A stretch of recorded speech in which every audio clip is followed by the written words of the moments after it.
start our meeting. Welcome cordially. This is another meeting in the series of Lectio Magistralis Internationalis. This is a consecutive meeting in the series. Hello and welcome to all those gathered in front of the computer screens. A very warm welcome to our speaker, Father Professor Stanisław Narcyz Klimas from Studium Biblicum Franciscanum in Jerusalem.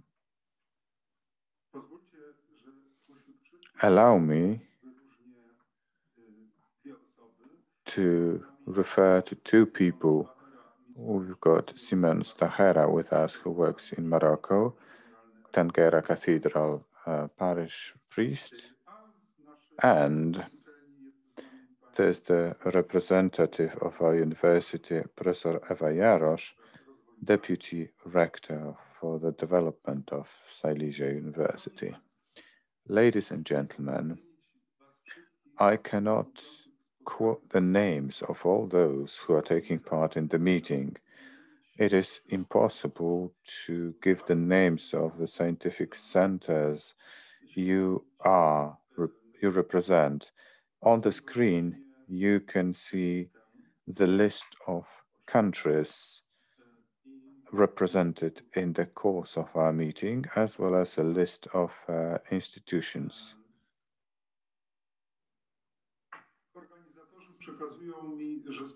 The organizers have informed us that there is a great number of participants, 350 people from different corners of the world registered for the meeting.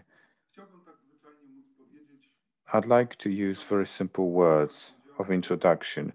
Welcome to the Theological Department of Silesia University.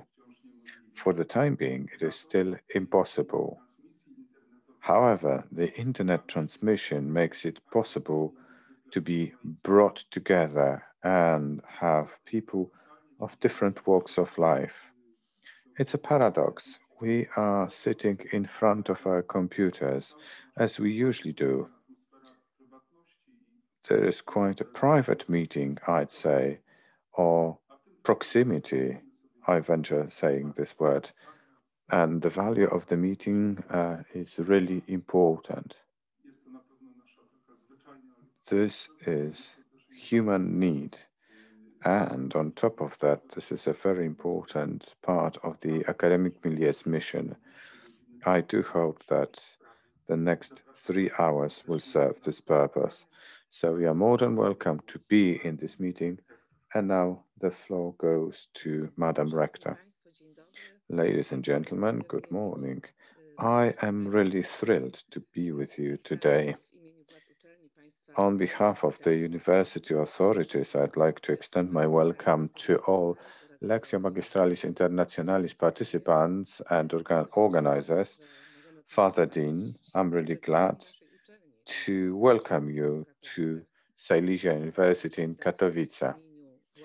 I extend my welcome on behalf of myself, the university and university milieus and authorities.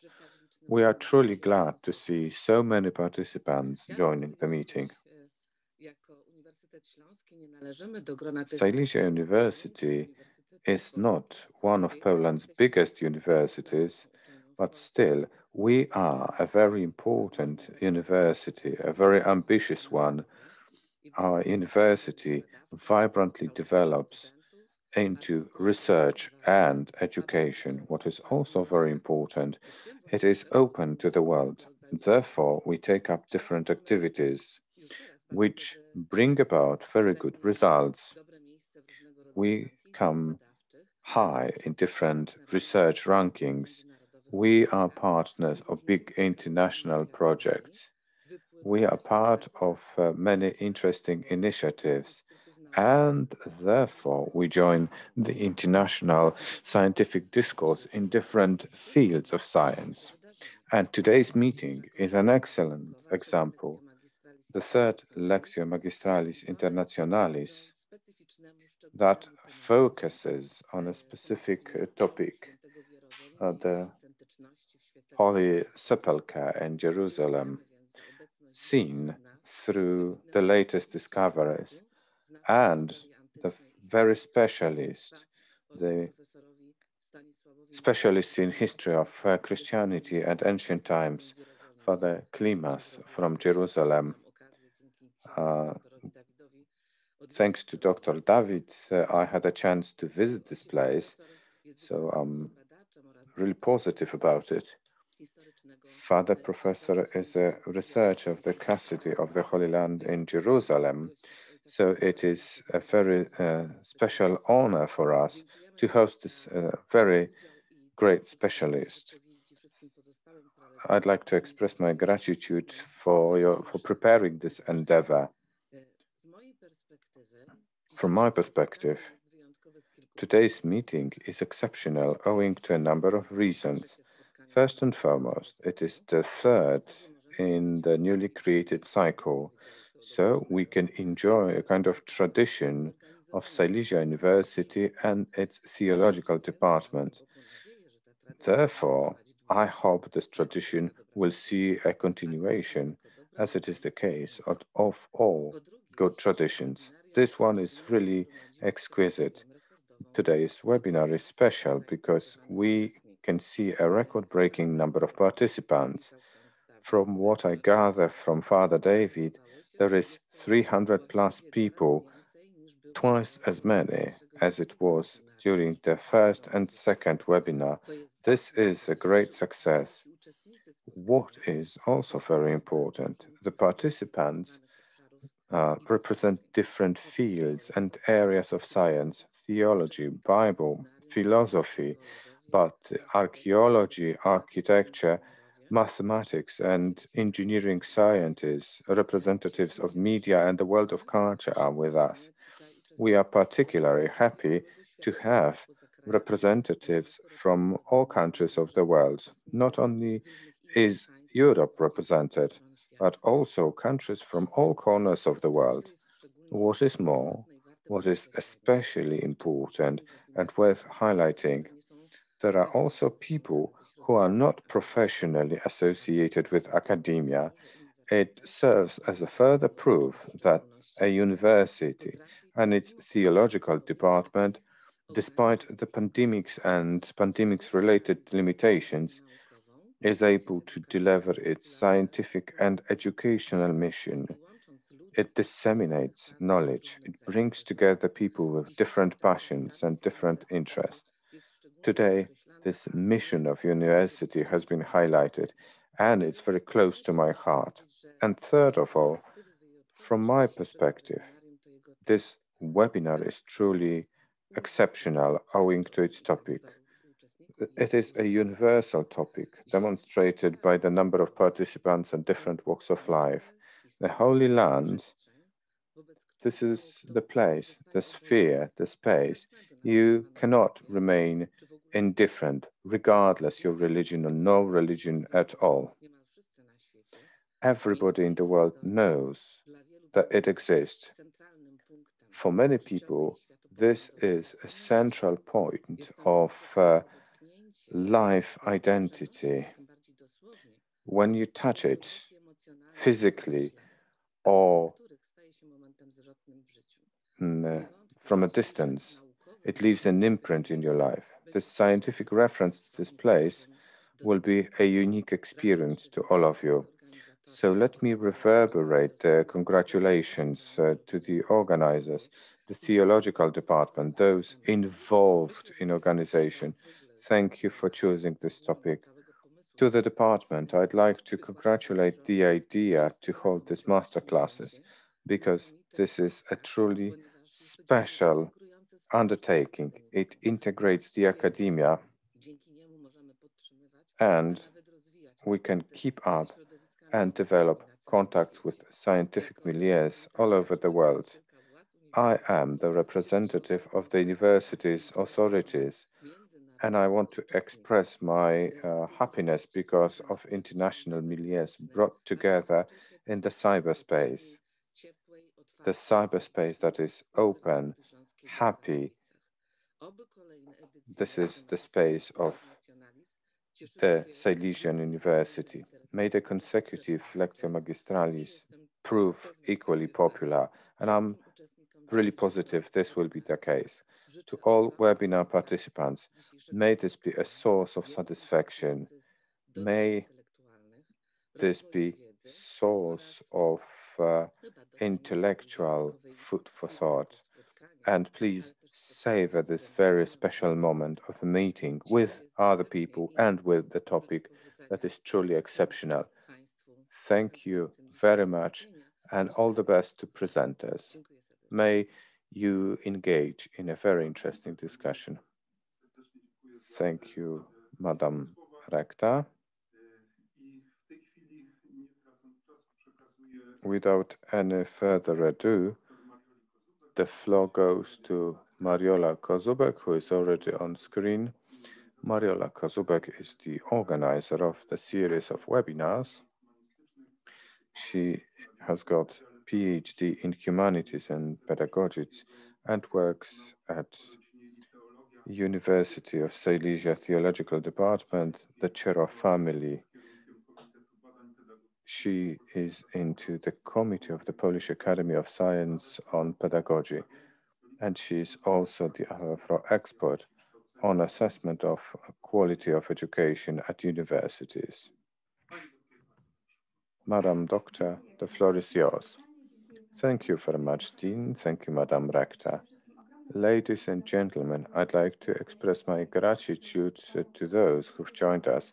It has been reverberated on numerous occasions by the Dean and by the Rector. Let me mention the countries that we have represented with us: Belgium, Croatia, France, Ireland, Latvia, Lithuania, Portugal, Slovenia, the USA, Italy, Uruguay, Morocco, Iraq, Israel. We do realize that it's 4 in the morning in the USA, therefore we do appreciate your presence as well as the presence of those who have joined us. The project in its 3rd edition is very much in line with expectation towards universities and theological departments. Such expectations were defined by Pope Francis in his constitution published in 2017, Veritatis Gaudium. The universities and a papal department should be open, should bridge the gulf between people of different worldviews, those who represent different disciplines. Pope Francis, in his constitution, outlined 4 criteria of universities and church departments' rejuvenation. First of all, the mysticism of life together, the mysticism which is the foundation, which gives the possibility to transcend everything that has not been the subject of cognition, to make gospel and preaching more concrete to those living in the peripheries. Second of all, dialogue in its fullness, a way to gain community experience as the space of authentic culture of meeting. Francis draws attention to intra-faith, intra-religious dialogue, but also to the need to open to people who represent non-religious points of view, however, still open for the quest for the truth. And the third, inter and transdisciplinarity, which are supposed to be implemented with wisdom and creativity. And the fourth criterion, networking between various education and scientific institutions, including those inspired by traditions and cultures and religions other than Christianity. Your presence at this webinar indicates that Lectio Magistralis project is very much in line with the criteria. It is an attempt to experiment and therefore experience, enjoy the results. We'd like to thank those who write to us from different corners of the world. We received great feedback after the first and second webinar because it gave a prod to scientific milieus to look for dialogue and openness. We'll have two parts. First part, the lecture of our master, Father Stanisław Narcyz Klimas, commented by three professors later on. In the second part, we'll open our seminar for Q&A session. You have Q&A button on the screen, which you can use to post your questions, to share your reflections. Two professors will be following what you are pinning in the contact window, and in the second part of the webinar, we will be able to engage in dialogue. So let's start the first part, and the floor goes to Father Dr. Krzysztof Rachwalik. Father Rachwalik will introduce us to our master. Father Felix is a Franciscan. He studied biblical theology at Rome's Aquinas University and Studium Biblicum Franciscanum in Jerusalem. He received his diploma on the Bible and the rights to be the guide in the Holy Land. He is a holder of PhD in Theological Studies from Opole University. Father Felix Rachwalik is a Bible lecturer at Franciscan's seminary in Katowice, and he's a member of Polish Bible Scientists Association. Father, would you please present our speaker? Thank you very much. I would like to extend my welcome to all of the participants of this meeting. I am really happy that together with the seminary of the Franciscan Friars, we can cooperate with the organizers. Ladies and gentlemen, it is an honor and a great joy to me to present Father Professor Stanisław Narcyz Klimas, who is the main speaker today, the master, and he's a member of the Order of Friars Minor, belongs to the province of the Immaculate Conception of the Blessed Virgin Mary in Poland. Since 1992, he has been living and serving the custody of the Holy Land. Upon graduating in philosophy and theology in Krakow and Jerusalem, he was ordained to the presbyterate in Jerusalem, and in 1992 he began studying church history at the Pontifical Gregorian University, where in 1994 he obtained a bachelor's degree, and in 1997 a doctorate with a specialization in ancient history. The censor of the doctoral dissertation was the famous archaeologist, a Franciscan friar of Italian origin, Father Michele Piccirillo. In 1996, Father Narcyz obtained a diploma in archives management at the Vatican Institute of Paleogeography, Diplomatics, and Archival Science, and began research and teaching at the Seminary of the Custody of the Holy Land, as well as the Antonianum University in Rome. On 20th of January 2015, Father Klimas was appointed Associate Professor at the Faculty of Biblical and Archaeological Sciences in Jerusalem, Studium Biblicum Franciscanum, of the Antonianum University in Rome. Since 1998, he has been the Historical Custodial Director of the Custody of the Holy Land.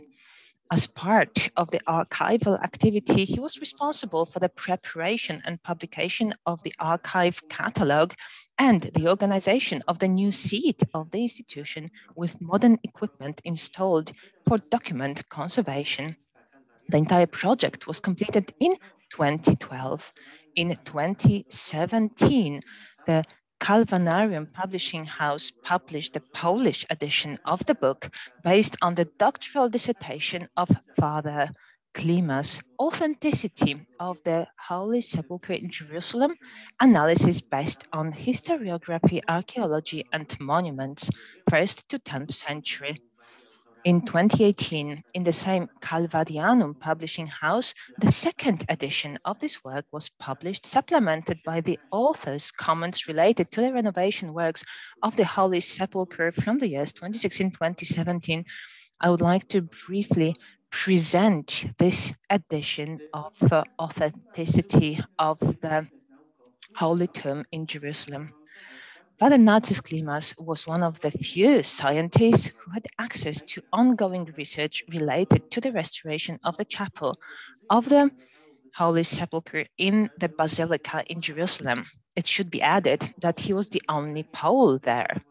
As he describes the event himself, it made a great impression on him. Quote, "In the morning of 27th of October, I saw a sight that was amazing.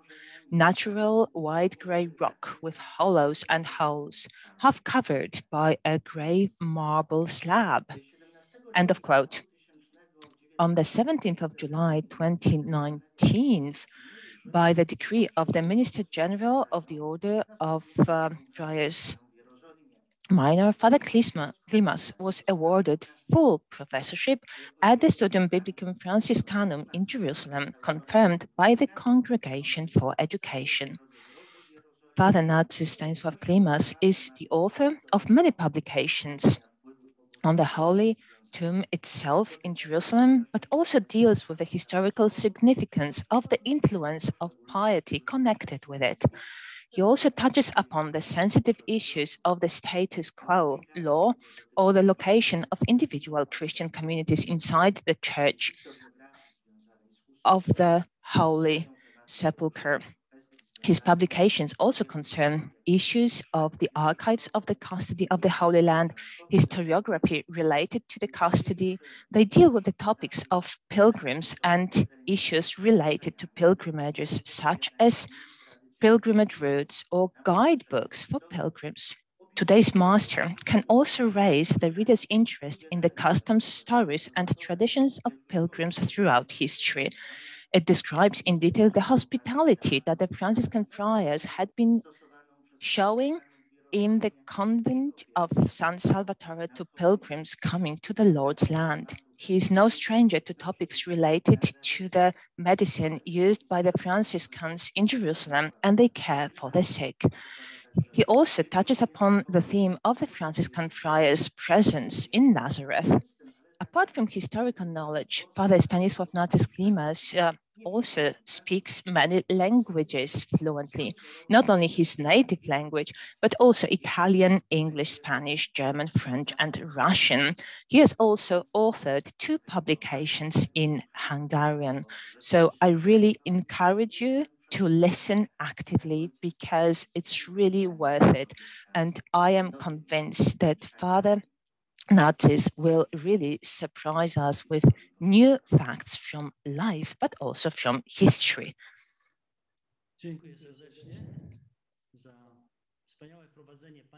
Father Klimas, the floor is yours. Thank you very much for this introduction, Rector. It was really excellent.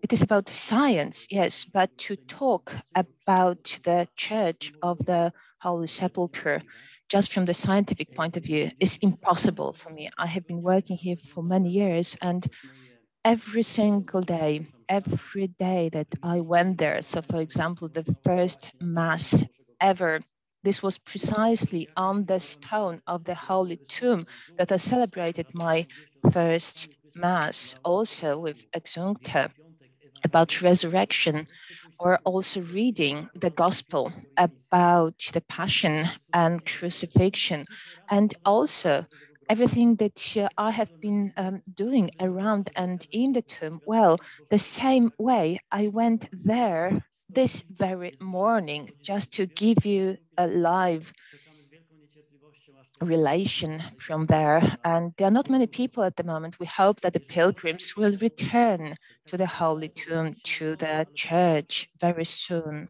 there's another aspect that will always be connected with the experience that you can really go through here. It is impossible to disconnect, to separate one thing from the other. So this 20 years here have really impacted my life. And I would like to share all of that with you. I would like to start with an interesting thing. It's a very short film, 2.5 minutes long.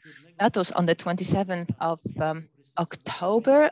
I filmed it with a GoPro camera. So when the slab was removed, when all of the gravel and natural sand had been removed, and so the very rock was uncovered, unearthed. This is when I filmed it. Please have a look at the color.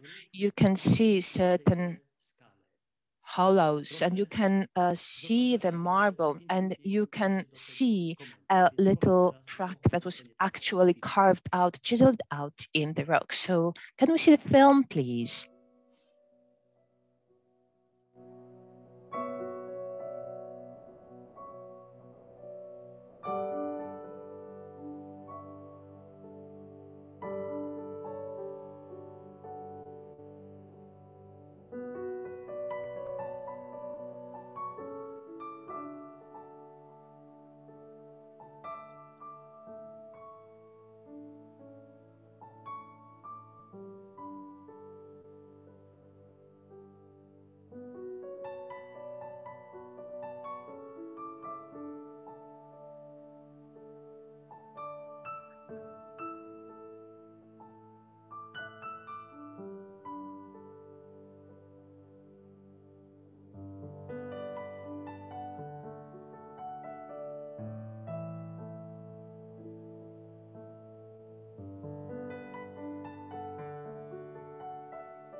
Tak więc to jest oczywiście to miejsce, ten So kamień. that is the very place, the very stone, the very rock on which the body of Jesus Christ lay.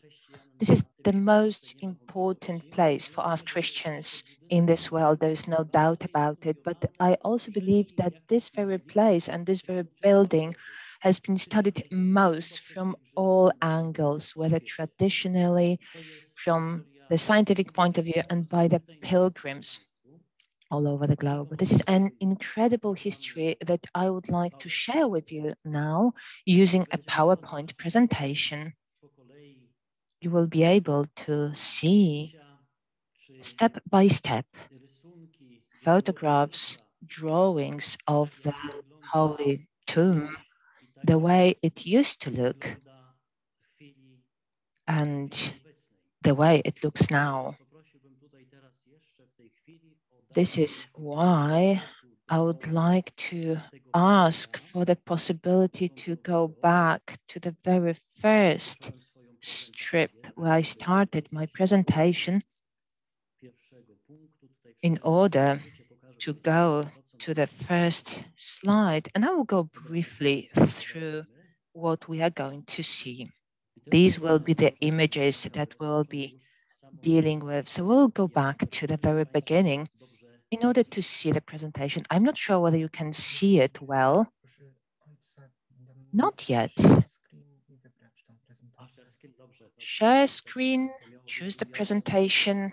Yes, that's what I was going to start with, of course.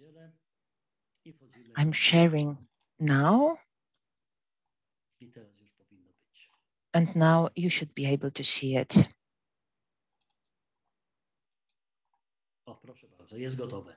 Now it is ready. So let us go. Let's start this work with power and strength, because there's plenty to talk about. This is the building that you can see in this picture, in the heart of the city. And we know that in the gospel, we read that the place where Jesus was buried was outside the city walls, and the Roman law made it compulsory to bury people at least 50 meters outside of the city walls. So this is the very first question that the pilgrim asked. How come this is right in the middle, in the heart of the city? How is it possible? So these were the very first doubts that were created, that this was the very aspect that this place should be located outside of the city, and now it's in the heart of the city. We have to remember that 44 years of our era, Herod Agrippa actually built another wall as part of the city walls, and this very district, well, Golgotha and the tomb of Jesus Christ were located. Hence the confusion these days that people are unable to understand, that it's really confusing, that this part of the city used to be located outside of the city walls. We go to the very church of the Holy Sepulchre. This is an incredible building because it was torn down, it was destroyed many times, and then it was rebuilt. It was the Constantine the Great Basilica from the 4th century, when the church actually was most beautiful. Then we have the Crusades, and this is what we are looking at the moment. This is the entrance to the Church of the Holy Sepulchre. We can see that the entrance is bricked up. The entrance on the right, we can see the tower. We can see the bells. It was actually shortened because of an earthquake and never rebuilt. That is the entrance to the Church of the Holy Sepulchre. The tomb itself that you can see over here, this is what it looked like before the renovations 2016, 2018. It was in iron frames. This was in order to keep it in one piece. In 1927, an earthquake actually impaired it so much that it was necessary to erect those metal frames in order to keep it from falling apart. This is what the chapel looked like. You can see all the smoke as the Orthodox faithful come and they light candles right next to the chapel. So over the years, we could see slow deterioration of the chapel. On top of that, we have the very complicated situation of the chapel. There were marble slabs that were around the chapel, and there was a danger that they're just going to start falling apart. So the government of the State of Israel, responsible for the safety of pilgrims, made it compulsory that if this chapel is not renovated, then this holy site is not going to be made available for the pilgrims. So you can imagine the reaction of the people who come to Jerusalem and they hear that they will not be able to enter the holy tomb. And so within 3 days after the slabs were removed, and so people couldn't enter that tomb, I could see those films very often. They were coming to the doors of the basilica and they were crying that they were unable to enter. They were actually shattered and depressed that they had come all the way to Jerusalem and should be unable to touch this most important place. That was shocking. So I do believe that those who came during those 3 days, they will be willing to return in order to see the place and touch it. So there's another argument about the authenticity of the place. When in the year 70, Christians were expelled from Jerusalem, just like Jews, they went to Jordan, and they were absent here for many years. So the tradition, oral tradition, was broken. There was no tradition that was passed from generation to generation saying that this was the holy tomb. It used to be passed from father to the son. And how it was possible when this community left Jerusalem, they may have forgotten, they may no longer have remembered where it was. But that's impossible because we know that already after 30 years, Christians started coming back to Jerusalem and they could remember, they surely hadn't forgotten. 135. Hadrian created a pagan temple. Let's leave this discussion aside, referring to the god. The pagan god was that it was Unona and Minerva. Some people say it was only Jovish. These are the details that have not yet been recognized. We don't have any archaeological remains which would make it possible to see the dedication of this temple. It was built this way. In order to place this Roman temple on the Sepulchre, there is a huge heap of ground that pushed over, that covered the crucifixion and the burial place of Jesus Christ. Therefore, those doubt say, you don't know where it used to be if covered. This is the irony of history. Hiding the place only confirms that this is an authentic, a genuine place. Those who were in Jerusalem did know where this Roman temple was created, and they exactly knew what used to be there. Therefore, this Jewish temple did good to the remains that were discovered later on, though covered with an embankment. It saved Golgotha and Christ's grave. In St. Martin's Chapel, when you go to St. Helena's Chapel, we are going to show you the general map of the grave, which part belongs to which. There is this St. George's or Kirkos Chapel, as some call it, and there is this imaging on the wall, a little barge with man in, and Domine Evinus, we are coming, is the inscription in Latin. This is the typical remnant of the pilgrims who used to come to the Holy Land, who wanted to leave a mark. We've been here. This stone originates to the end and beginning of the second, third century, when this place was covered with the embankment, and there was this pagan one. Yet on the foundations of this pagan temple, you're able to see the remains, and Domine Ivimus is on the stone. The sentence that you can see, Domine Ivimus, is it original or not? There are many different interpretations. Some did believe that it is Isis Mironimus, which changes and alters the meaning of this word, of this inscription.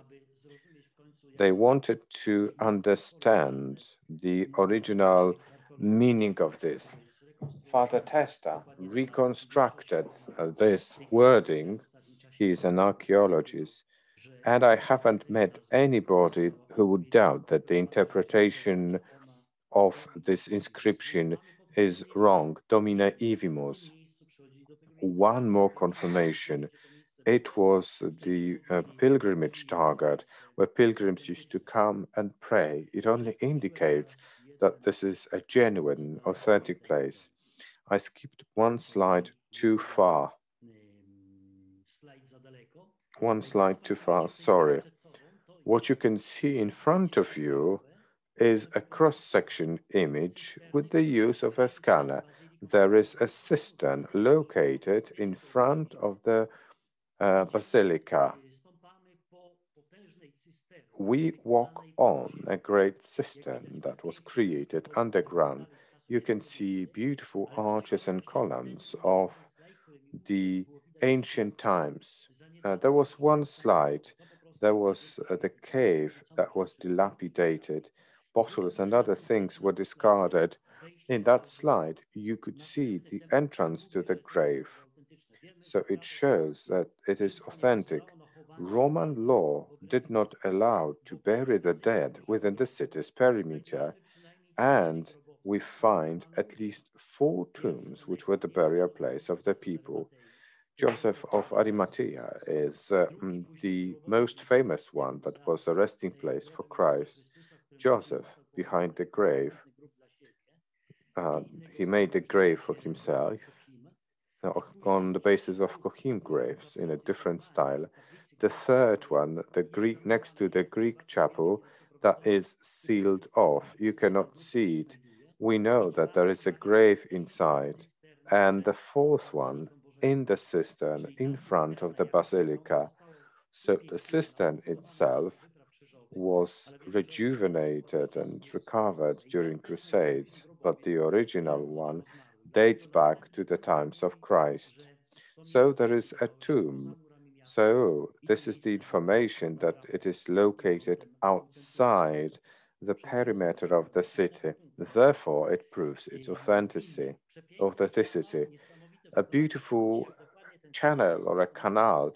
Look how well it has been crafted. It's a white lime, typical stone that is called malaki. Some has got reddish places that looks like marble. Sometimes you may mistake it for marble when it has been polished and smoothened. It is not marble. It is tough lime between Bethlehem and Hebron that is called Betfajar at the moment. So this stone is truly typical for Jerusalem area. This is the basilica's underground, as you can see it.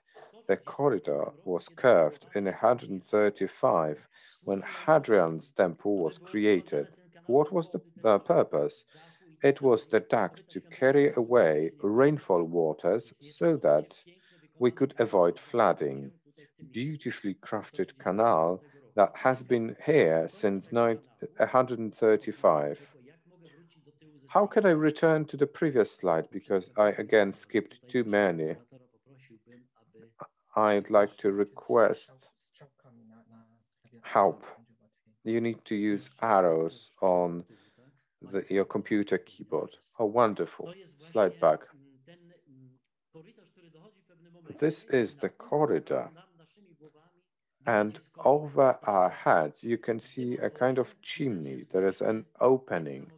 And in this opening, well, this place is really astounding. There is a darkish opening. through this opening, you can see the wall that encapsulates the Sepulchre chapel. The external one is adjacent to the stone that we could see in the film at the beginning. It is something really amazing. Next slide. We are on the other side of the article, on the Armenian side. There is a manhole that leads to the undergrounds of the basilica for you to see something astounding. The foundations on the left-hand side, you can see huge foundations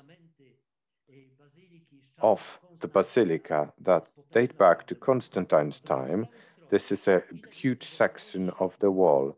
On the right-hand side, you can see Hadrian times walls. So it's yet another confirmation. There was a pagan temple. Then it was the embankment that was removed in order to uncover the Sepulchre chapel, and a new chapel was created. It was a rock cave at that time. Since Constantine times, it was a beautiful rotunda and dome over the grave of Jesus Christ. If you doubt, it is me going out from the depth of the underground. I took pictures, and we go into the heart of graves. 26th of October at 7, we are standing in front of the grave. There are representatives of different denominations that have enjoy the right to pray there, to have their liturgies. The preparation, the slab that was covering the stone has been partially moved. You can see the scaffolding being prepared. What you can see is a gray marble slab that is chipped off pieces and destroyed. This is the exact image of the slab. The marble slab that you can see in the picture has got a Christ. Look into the center of the screen. It's hard to discover it in the image. At the verge of the dark and marble slabs, you can see a little cross, and I'm going to show you this detail. Not the one, it will be shown in the next picture. You can see the Holy Cross here. I asked you to look at this opening, at this little groove that was chiseled out.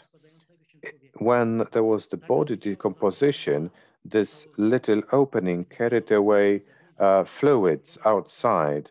So once embalmed, it remained untouched. It should go underground and should go outside of the basilica. This can be proven when today's flooring is removed. We cannot say it at the moment whether this canal or this opening or this groove is still there, has got its continuation. We'll be testing it. You can see the stone slab that has been removed in the front. Deeper there is the marble slab that has been damaged, and the white stone it was set upon. And a very interesting detail, the stone, the gray stone slab and whitish stone with holes inside. Why do we have these holes? When pilgrims were coming there, used to take pieces of the stone, some kind of reliquary. So a piece of stone from the resting place of Jesus Christ, well, you cannot imagine anything better, anything holier. Therefore, they were pecking in the grave, and therefore the gray slab was put over to protect it. You can see the details and the cross that I mentioned, the Latin form. And below there, you can see a wider arm. It is 25 centimeters in width. The discussion continues. Professor Moropulo, who was responsible for the renovation of the Sepulchre chapel, says that this cross dates back to Constantine's times. It is impossible. Crosses were not used on floorings in holy places, so we cannot say it was used back then. There were different Christian symbols. At the beginning of the 5th century, it was forbidden to use the symbol of cross on paintings or floorings, so that you do not trod it over, so that people do not step over it. The form of the cross reminds us of later times. Most probably, according to specialist opinions, those from Jerusalem, this one dates back to the medieval times, to the Crusades time. Despite the fact that this is Constantine's time slab, it was verified. There is the plaster layer that the slab was resting upon, and this is Constantine times plaster, and this is the reproduction of the cross. As you can see it on this grayish white slab, it was Franciscan father Amateo Rico. It is a clear presentation of possible layout and location of the cross and its meaning. Next phase, refurbishment of the chapel. You can see the external part of the chapel. It has been supported with scaffoldings, with additional ones. You can see the new stone that is set upon the wall of the chapel. Between two metal rods, you can see a part of a natural rock. You can see that these are not bricks or stone curved bricks, but it's a natural one, the reddish one. This is the natural one from the grave of Jesus Christ, indicated with arrows on this picture. We can see it inside the grave. It's a novelty. When you visited the place a few years ago, you couldn't see it. When you kneel facing the slab on the Christ grave, you can find this kind of window. This is glass protected one with natural piece of rock of Gare mountain in which the grave was curved. So there is a reliquary. You cannot touch it because the slab was placed back, but you can see the wall of the rock the grave was curved in, a little chapel, and inside you can see the rock looking through the window pane. This is the bench, the grave covered from the top, and in front the second one. And this is the chapel. Once the scaffolding is removed, the edicule that presents nicely under the rotunda that is located over it. So this is the chapel. And we've got the details of rendition. The cursor does not work. It would be easier to indicate particular places. It used to work before, now it's not working, so I do apologize for this little inconvenience, simple technicality. It works, it operates in a different way. Concentrate on the map. You can see yellow color. It's holy rock marked. This is the part that originates to the times of Jesus Christ. These are the remains in the chapel. When we were making the refurbishment, you could see it, you could take pictures that were presented here. The upper part of the screen, northern part, 90 centimeters, this is the remnant. The lower part, the yellowish rock, the height 2 meters 10 centimeters, and this southern rock was shown in the previous picture. There is this natural stone.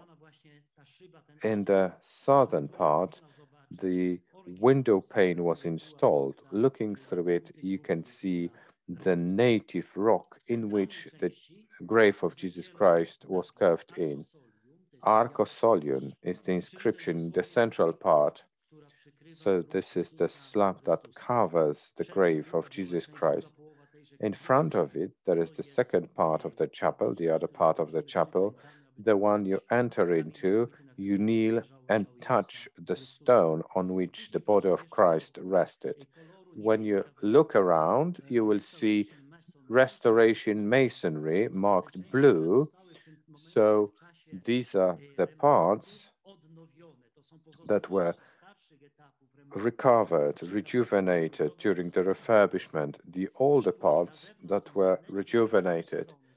And the external part marked gray, it's called Komnenos face. This is part of the chapel that was renovated in 1810. In 1808, there was a huge fire in the chapel of the Sepulchre. So the external part, made of slabs, was destroyed. The slabs were destroyed, broken or chipped, but the chapel marked as Arcosolium with white color was the one influenced. The refurbishment that was carried out in the basilica in the Sepulchre chapel, all stones, pieces of stones or metal elements were set upon a special mesh. There was a special mesh that overlapped the elements set in before.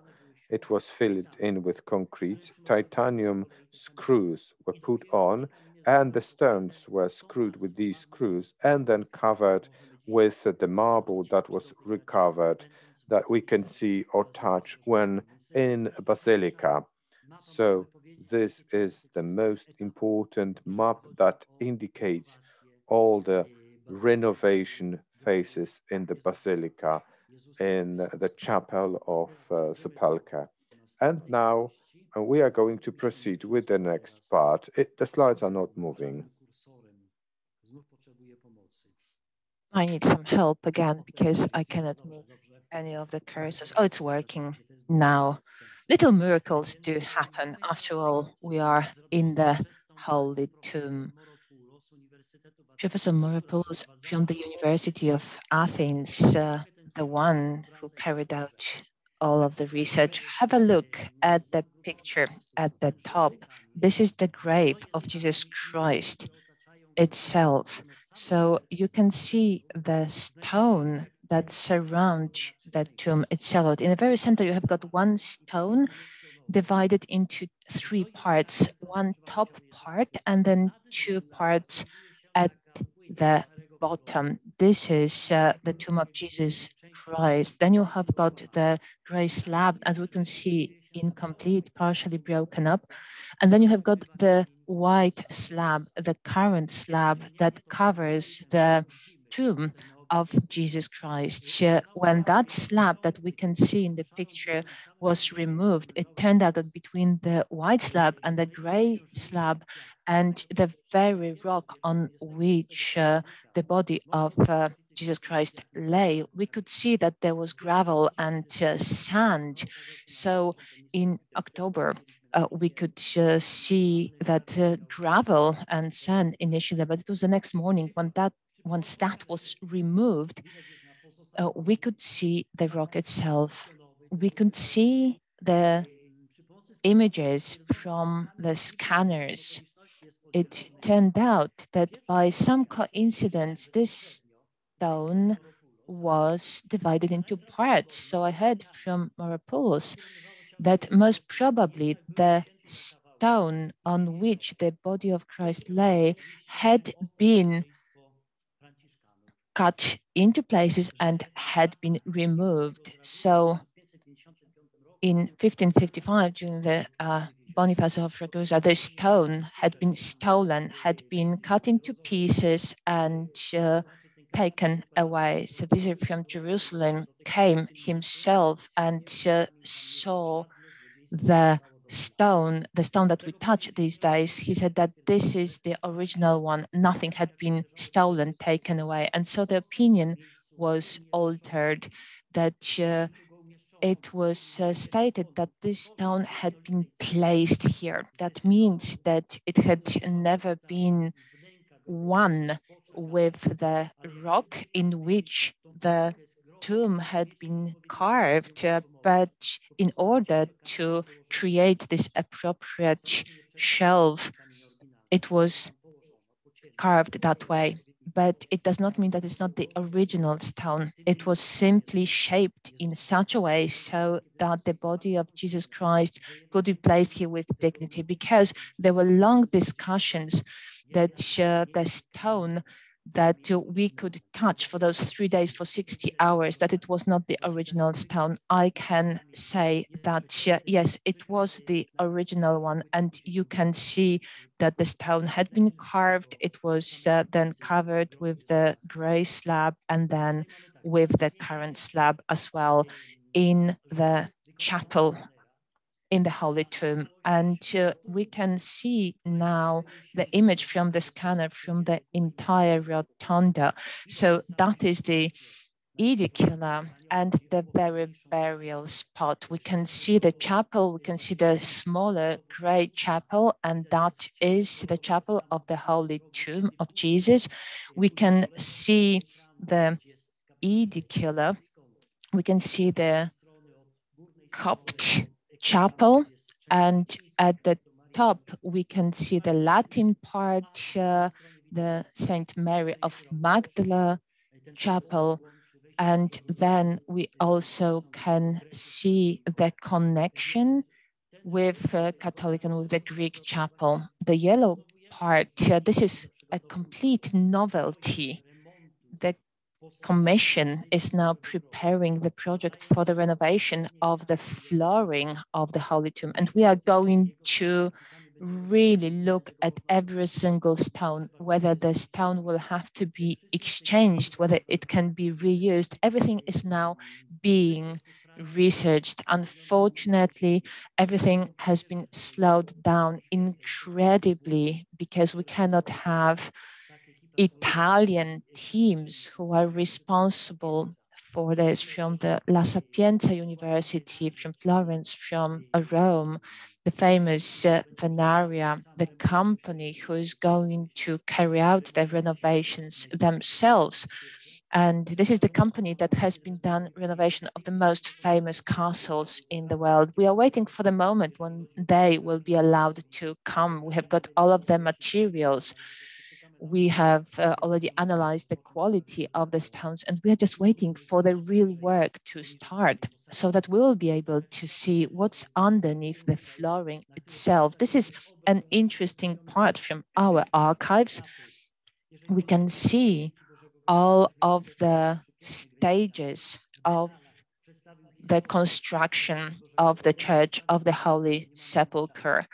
This is beautifully done, and I don't have the time to tell you everything about it, but on that very picture, you can actually analyze the entire history of the Church of the Holy Sepulchre from the archaeological point of view, what has already been researched and what has not been researched. So what's marked in yellow are all of the remnants from the times of Constantine the Great. So the Great Rotunda, also Latin Patriarchate as well. What is marked blue, these are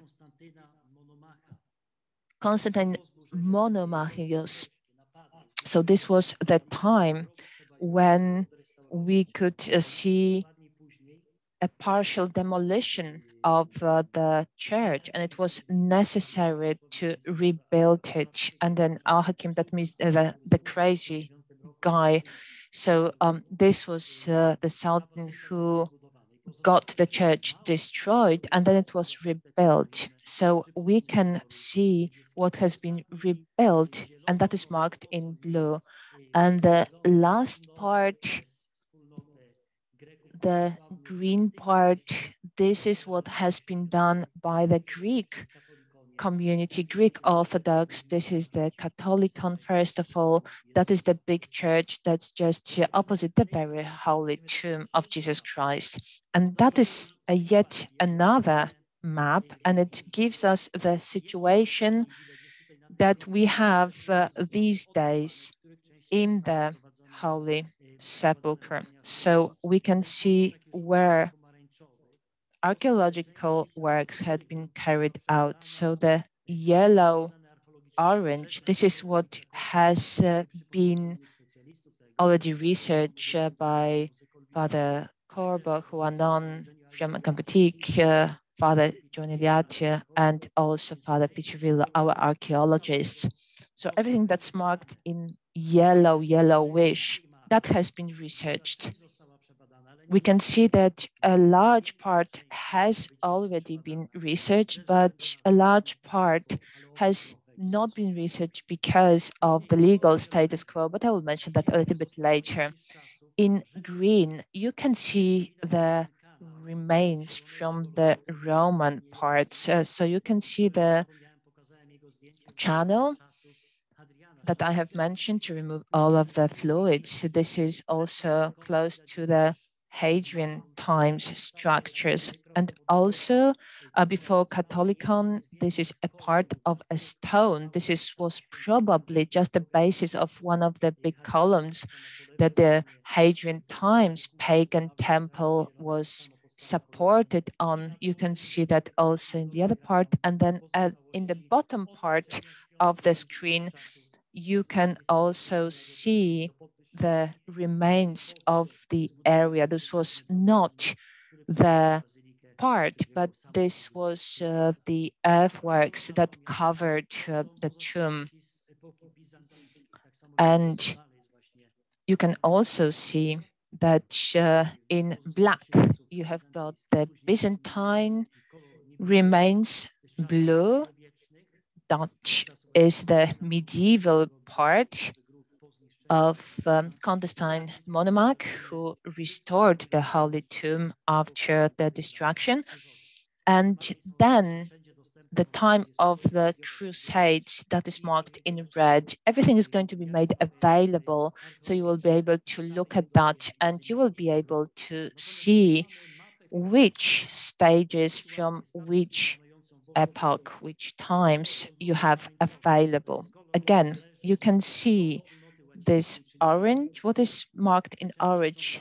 This belongs to the Catholics. This is ours. So that means that this is our monastery, Mary of Magdalene Chapel, the connection, and also you have got the passage between the Holy Tomb and Catholicon, which is owned by the Greeks. You can see Golgotha, Calvary, and the place of crucifixion on the Golgotha itself. And then far right, you have got the chapel of the finding of the cross. So you can also see what is in green. This is looked after the Greek. And they actually look after that. You have got in yellow the Armenian part, the three Marys. So where the three Marys looked at the death of Jesus Christ. You also have the chapel of Saint Helena, and you have got a small chapel that is dedicated to John the Apostle, very close to the entrance to the Holy Sepulchre. And then you have got the small chapel that belongs to the Copts. This is another map. You can see all of the details and you can really see all of the details, which part has belonged to whom. And this is a beautiful cross section through all of the parts of the church of the Holy Sepulchre. So we can see which stone has been used to construct the church. So we can see the anastasis, we can see the smaller dome above the Greek chapel of Catholicon. Then you have the part that connects Catholicon with the anastasis rotunda. And you can also see the remnants of Calvary, and then the chapel of St. Helena, and then the cistern. So this was the place where the Holy Cross was found by St. Helena at the beginning of the 4th century, and something that is completely new. This is the cross section, and we can see the types of stones and the size of them. This is what the church is made up of. So you can see the interior of the basilica and also of the Holy Tomb of Jesus Christ. We can see the white color with the dome. This is the edicula. This is the Holy Tomb, and then left also marked with white. This is the rock of Calvary. And you can see also all of the constructions erected above. For architects, this is absolutely amazing because it makes it possible to really look at the entire structure of the Basilica of the Holy Sepulchre. So looking at the structure, at what kind of stone has been used, we can also look at the stability of the whole building. We can see whether it is going to be resistant to earthquakes. We can also analyze what reinforcement we would have to introduce in the Basilica of the Holy Sepulchre in order to protect it from future earthquakes. This is me in front of the Holy Tomb. I am speaking to our architect, Theo Mitropoulos. He's Greek, but he speaks fluent Italian because he studied in Italy. I spoke with him yesterday, and I'm waiting impatiently for his book because he carried out renovations on the hill of the crucifixion in the 1980s. He's got some amazing material. He has always been present here together with other people, with Father Jan, for example. So I spoke with him yesterday, and he said that his book is going to be published soon in English, and I can't wait because I know that he has got amazing material. I know that he was present there, and at some point he also was responsible and took the decisions whether something can be done or not. This is my book. These are materials that have been made available as well. You have got all of the phases, all of the renovations that have been carried out, and you can see that that has been made available by Professor Moropoulou from Greece, and this is another publication dedicated to the renovations in the Basilica of the Holy Sepulchre. And this is something that's going to be also very important to all of the institutions interested in the science, because these are petrographical and mineralogical research. So these were microscopes that were used here, various tests that were run, whether the rock where the body of Jesus Christ lay, whether it is really the rock that is compatible when it comes to quality with the rock that is in the Holy Tomb itself. We have got the Polish version and the English version. This has been incredibly well done when it comes to the scientific part. So we are waiting for proposals in which magazines we could publish these results. So these are various kinds of research that have been carried out in the Church of the Holy Sepulchre. And here at Jerusalem, the Holy Sepulchre, this is research and investigation, the stability, the types of stone. And practically speaking, in this publication, we have got the preparation to all of the renovations that we are going to carry out. That is the flooring, first of all, in the basilica, because that will be the first thing that will have to be carried out.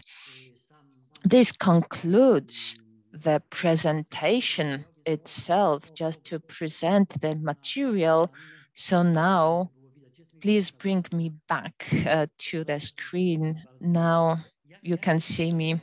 That's good. How are we doing for time? Because when I start explaining things, I lose the sense of time. So I wouldn't like to actually abuse it. Thank you very much for this very interesting lecture, Father Klimas. It was absolutely moving, and I would like to suggest that now we have the time for the dialogue with the participants. So I still have a few minutes, yes?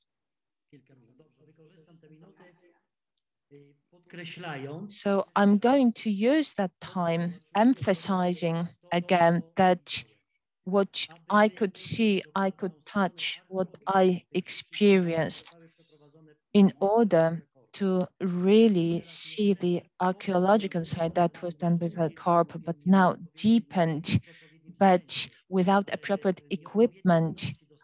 So it wasn't done in appropriate scope, because when the slab was removed from the grave, it was the question, why, when we are doing the renovations, why don't we take the slab off to really see whether the stone is there? So the proposal was shown that we should really take off the slab from the front. And had we taken that slab off, we could really see whether this stone is really divided into the layers that we have seen.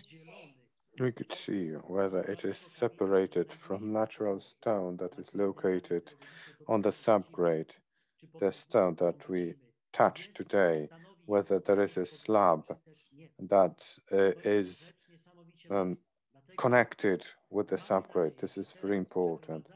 Therefore, we hope that when carrying out the redecoration of the floor in the chapel, we'll be able to take off the flooring in the chapel of Sepulchre itself. Therefore, we'll be able to see the thickness. We know it's few centimeters thick.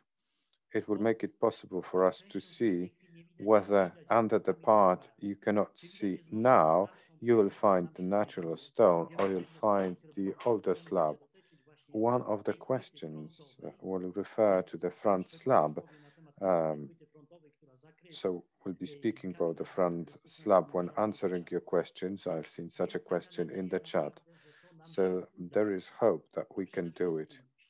First and foremost, when we take off the flooring in the basilica, we'll be able to examine what has not yet been examined, to see the remnants of the Constantine times basilica and the remnants from pagan times temple.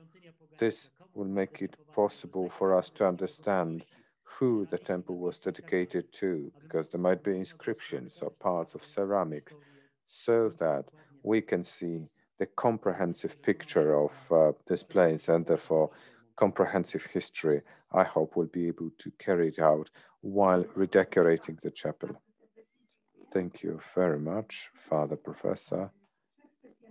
And now we'll have three specialists who will be sharing their reflections. Let us start with Professor Dr. Barbara Strzałkowska, Cardinal Stefan Wyszyński University in Warsaw. At that university, Madam Professor is the head of the Faculty of Old Testament exegesis. The professor specializes in research on the Septuagint and the wisdom parts of the Old Testament. Madam Professor is the author of scientific books. She is also a lecturer. We do apologize, but there is a problem with transmission from Mariola Kozubek.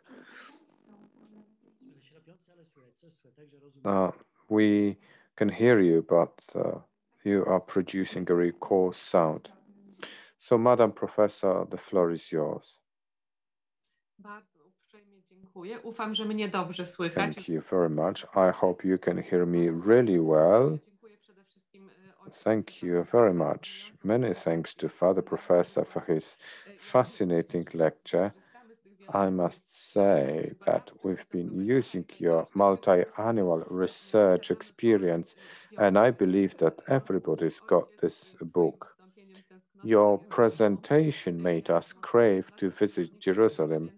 I have been myself a Holy Land guide for 16 years, and this last year, the year of the pandemic, is especially difficult, especially in the land when we want to go to the Holy Grave.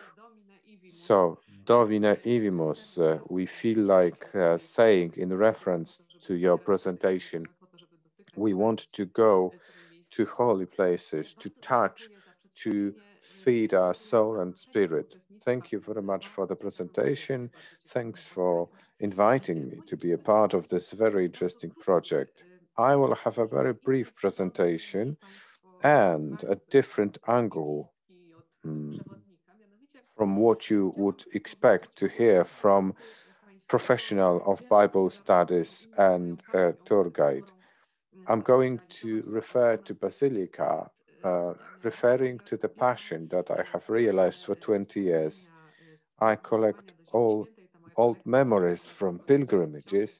There is 80 books from 18th, 19th, and 20th century.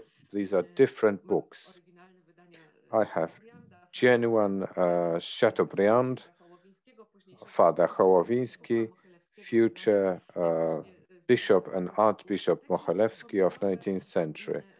These memoir books have been specific guidebooks over the Holy Land because they give a thorough description of the Basilica and the emotions attached to the visit in the Holy Land, in the Basilica. I made my collection available for scientific projects and exhibitions. Should you need, you may make use of them. I don't know whether we have such a collection of books in any other place in Poland.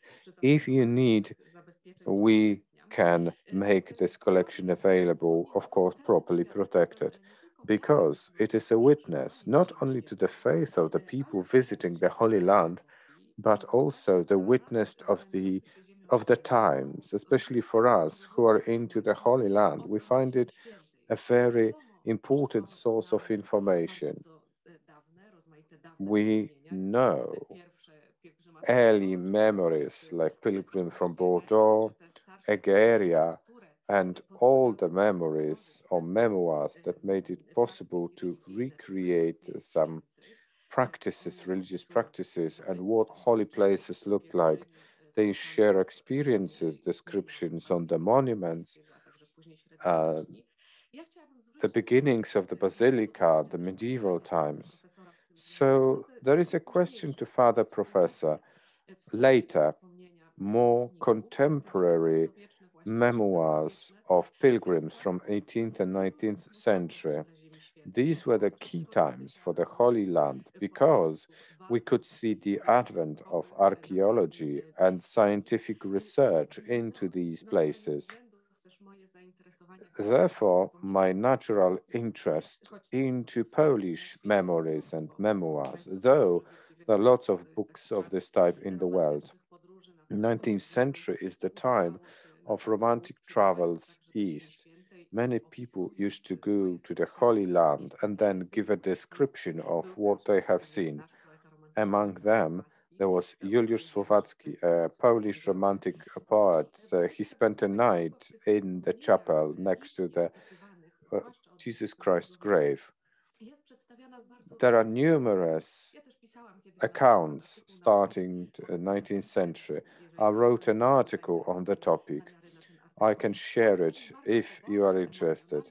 So there are very emotional, religious memories, like Słowacki, 1837, when he was visiting the Sepulchre, and he would write to his mother Salomia. He was writing from Beirut. Kneeling on this place where white angel said to Magdalena, "He's not here, he has resurrected." I was listening to the Holy Mass, deeply touched.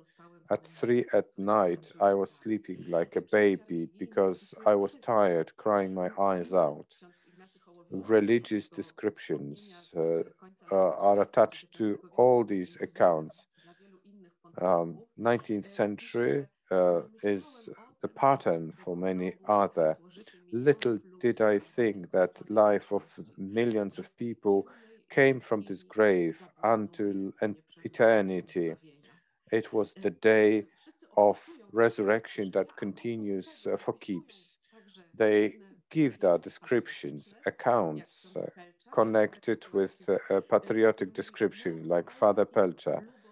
Polish nation has been ridden with bad luck, 1832, where we were deprived of our nationality.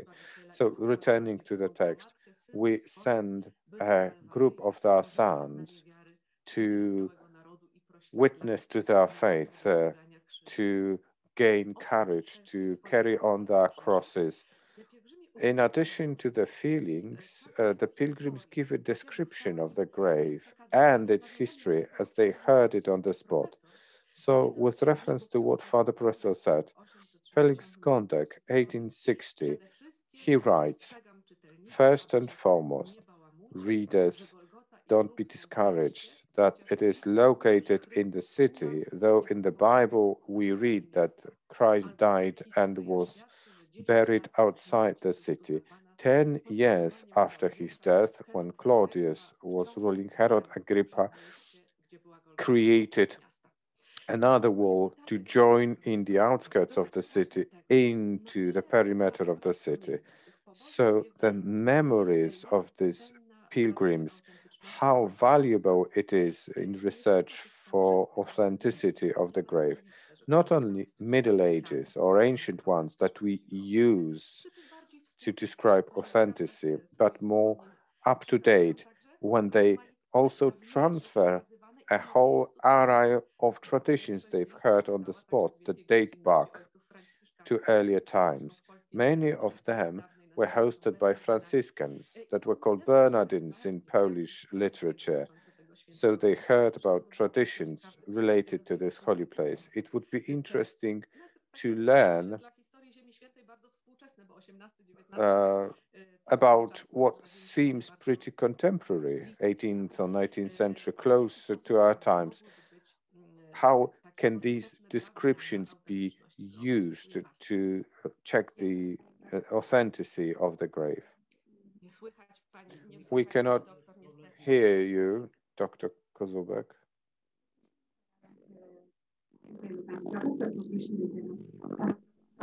We do apologize, but Dr. Kozubek is having a problem. She's introducing another person to speak, Professor Marcin Majewski, a theologian and biblical scholar, lecturer of the Bible archaeology at the University in Krakow. He is a member of 6 national and international scientific societies, and his research interest lies in the Holy Land. He is associated with the National Scientific Center. In 2018, he published the book that was pronounced the Theological Book of the Year by the Polish Academy of Science. Thank you very much, madam. I hope you can hear me well. Father Professor, many thanks for this wonderful lecture. Just like Barbara, I visit the Holy Land several times a year. Well, excluding the pandemic's time. I love this place. I go there as a scientist to carry out research, take part in excavations.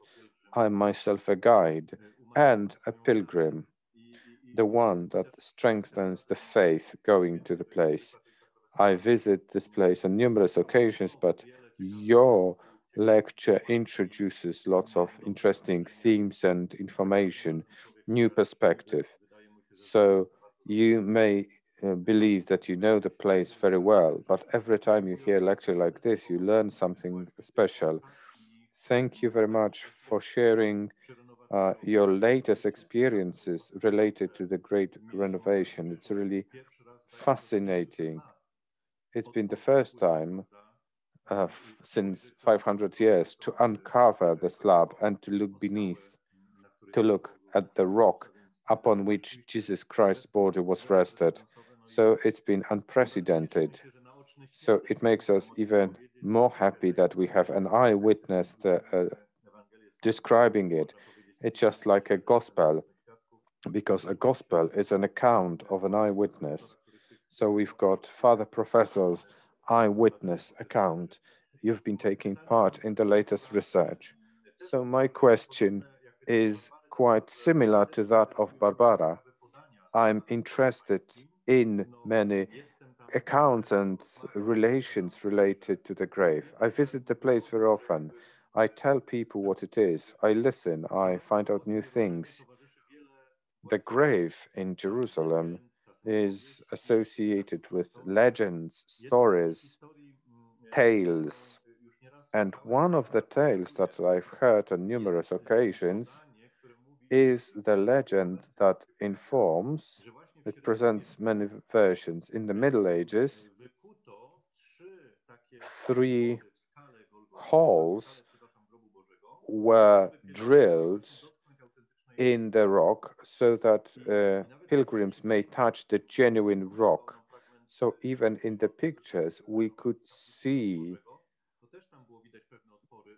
the holes when you were showing the pictures related to renovation. These might have been some other purpose of these holes, but my question is, the latest excavations, can we relate to these holes that were prepared for the pilgrims so that they can touch the rock of the sepulchre?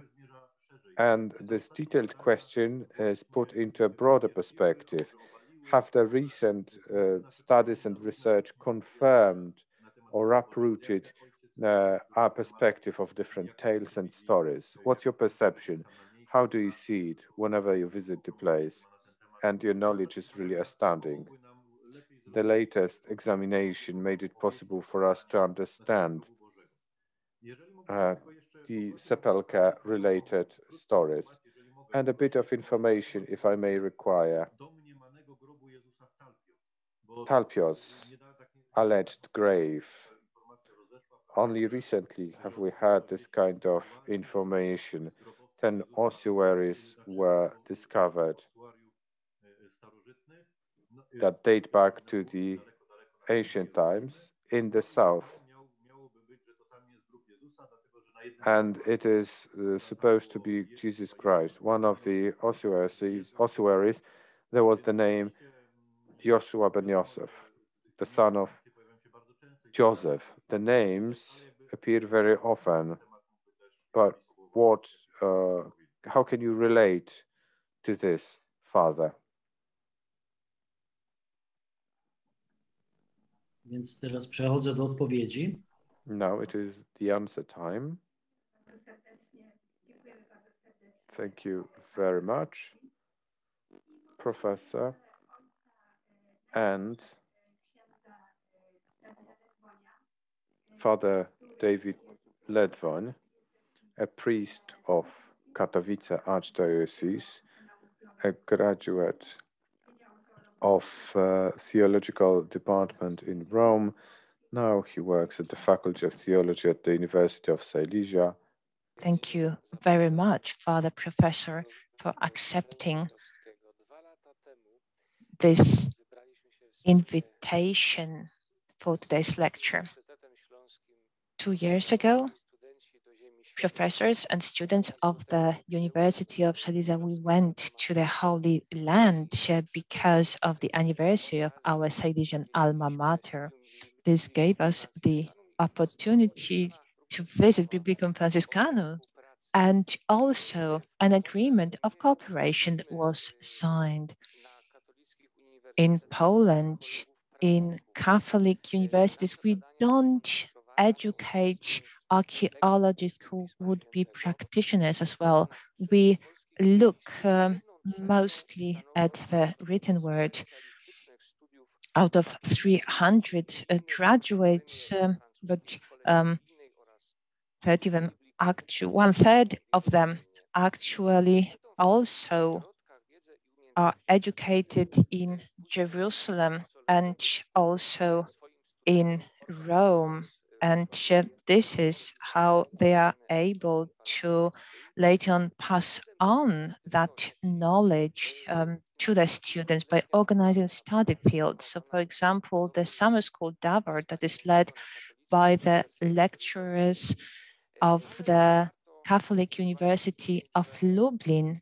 That's one of the examples, but it is worth mentioning that as the Faculty of Theology, we also try to show the reality of the Holy Land by organizing such trips, both for lecturers and the students. We also look at the Studium Biblicum Franciscanum. We cooperate with them, we look up to them because the lecturers and scientists from this university have been doing a lot of excavations and archaeological works. The Church of the Holy Sepulchre is, of course, one of the most prominent ones. Father Professor, you have mentioned about the excavations and works regarding the flooring of the basilica. And I would like to ask about all of those renovation works, because the Franciscan friars and also other communities look after this place. They feel responsible for this place. How the works that are planned regarding the legal status quo, how do they influence the relations amongst all of the churches? That's my first question. And the second question is also related to the renovation of the flooring of the basilica, whether the whole area, including all of the layers, have been explored to such a way that we cannot be surprised by anything, or maybe there are still many surprises that it may hold in store for us. Once again, I am sorry for the technical issues, so we are going to have a short break. We are going to meet at 5 to 12. At 5 to 12, and so Father Professor is going to respond to our specialist. I would like to also remind you that it is possible to share your reflections, your questions in the Q&A section. These are the two clouds that you can see in the menu, and we are going to reconvene at 11:55. Thank you very much. Have a nice break.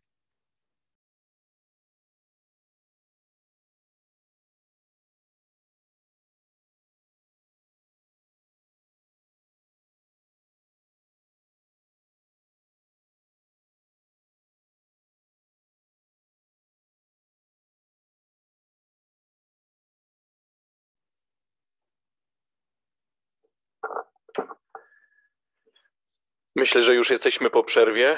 Bardzo serdecznie witam Państwa w drugiej części. Welcome after the break. Welcome to the second part. After the wonderful lecture, we now have a chance to have a dialogue with our master. Father Professor, I would kindly ask to answer the questions of our colleagues, participants, professors. This is what we're going to start with. Bo ojciec profesor ma problemy, jednak to jest łączenie się z Izraela, ale jesteśmy z nim w kontakcie, czynimy starania, żeby... Father Professor is getting some issues. After all, he's connecting from Israel, but we are working on it. And since we have this time,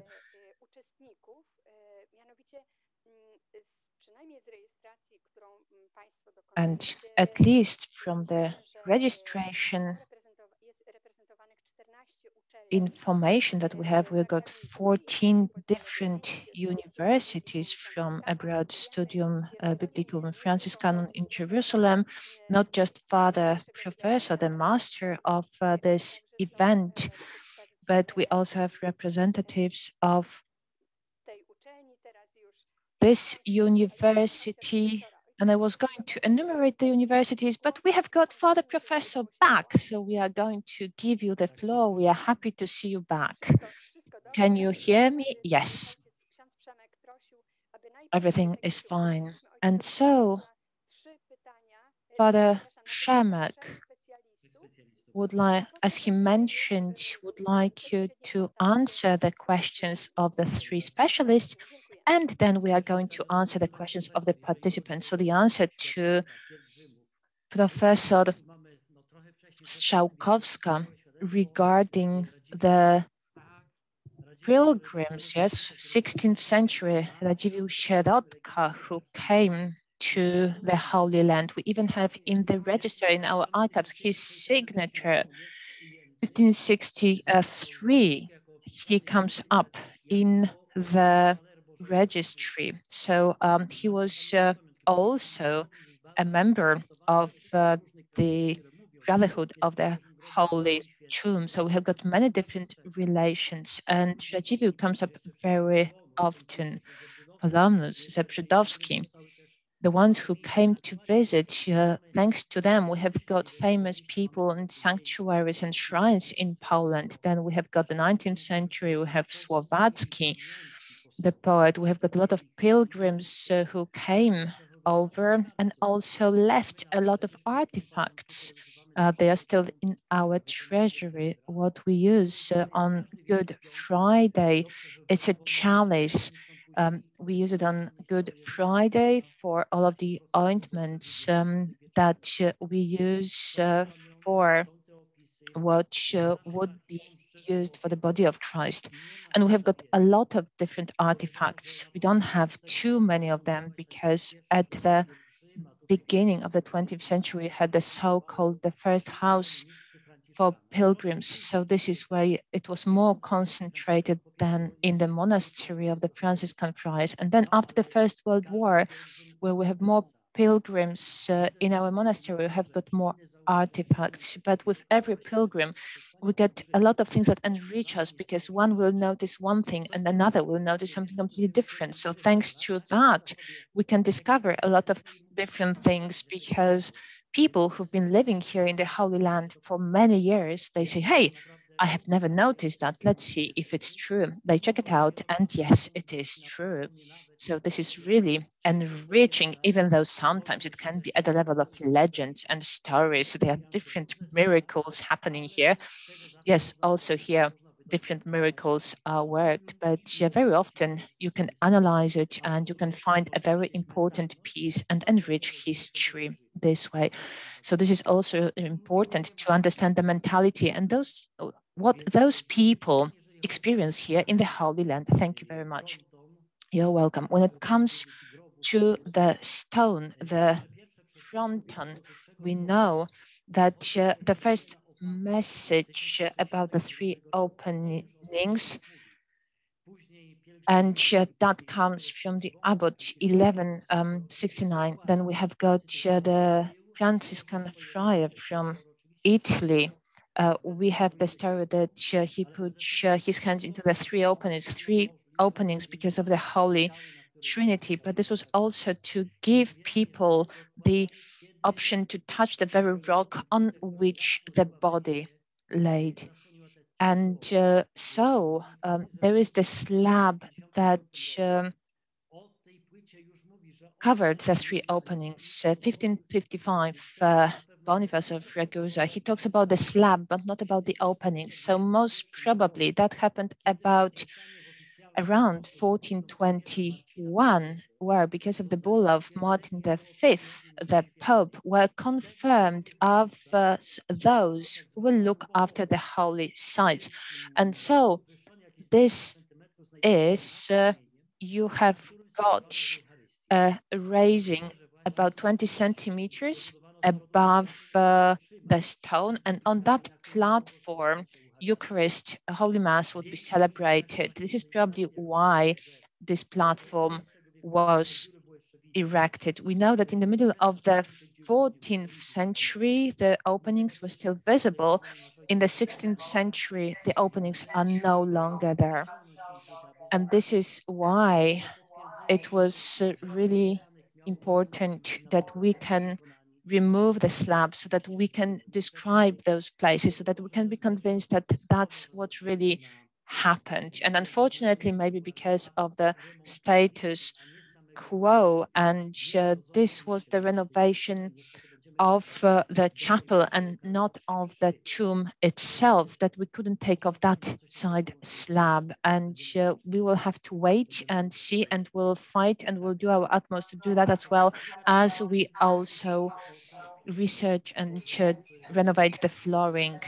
And when it comes to the pulpit with the grave of Jesus Christ, that this was even, son of Joseph, a lot of that also appeared in the press, but that was silenced. We don't really hear about it any longer. I don't come across any publications. We know that Joseph was a very common name, and it could have happened that when in Żmach-Hagwól, the grotto was discovered with bones of a person who had been crucified, and some people were saying it was John. Some were saying that this was Jesus. This was a great discovery and raised a lot of debates. So people were debating whether these were the bones of Jesus or maybe John the Baptist, but we know that the original place is here. The majority of people do not debate the authenticity of this place, even scientists from National Geographic, and they confirm that if there is an authentic place of burial place of Jesus Christ, this is in the Holy Tomb.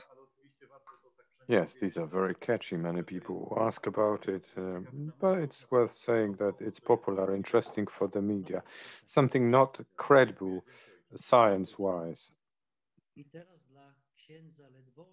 And now to Father Ledwoń. Could you briefly repeat your question? Yes, Father. So the first question, these joint works, what's the impact on relations between these milieux that take care of the Holy Grave? How is the cooperation going? Is the cooperation strengthened? Has anything changed? Because we know how it happens between people. Sometimes it's sometimes difficult to reach understanding. And the second question relates to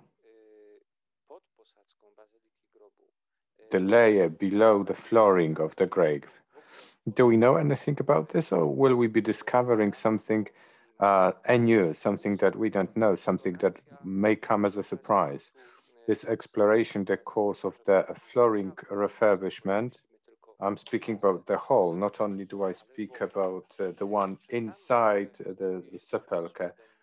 Is there anything below that today's science is not aware of? The first question, yes, the status quo. So this is the ceasefire, we would say. This is the situation that we have to respect. Otherwise, we would have to face another war. This is an amazing situation.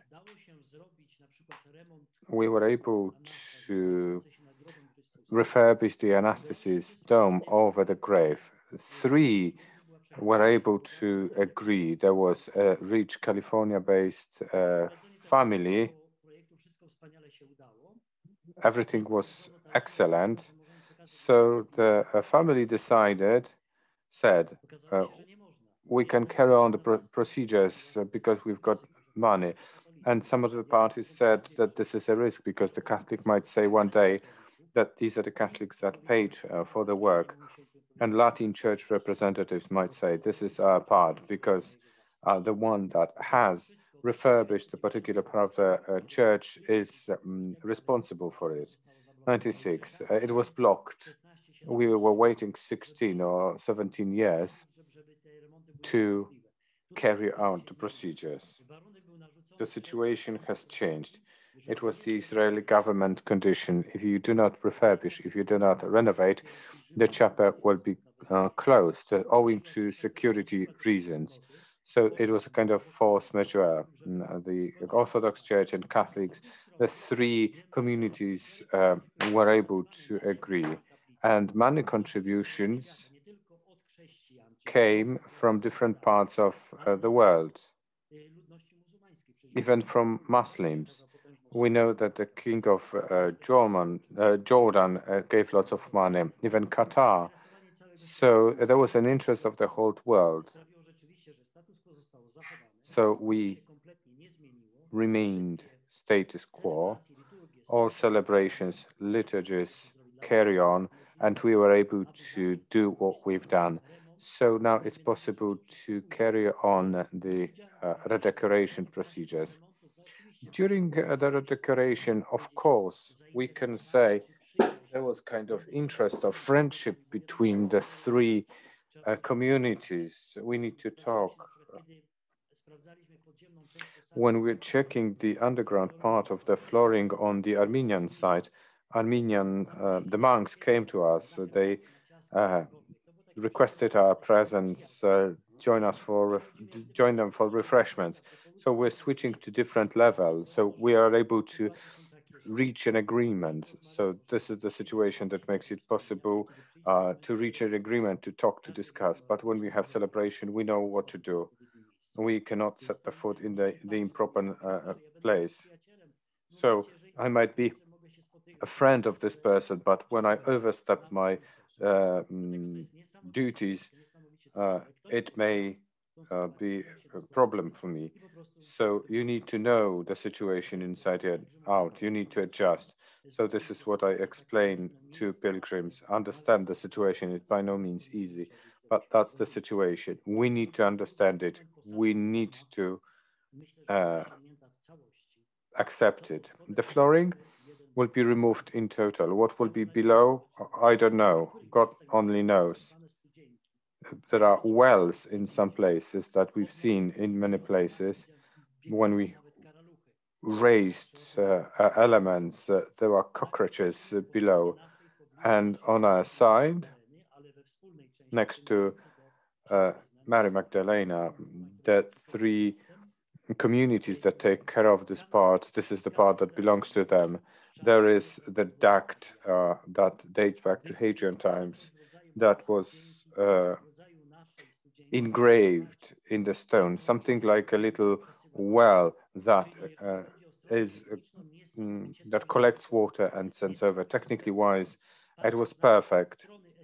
When you look from the point of view aesthetics, it looks really well. It has been curved in white stone. The little pool to segregate everything and then outflows.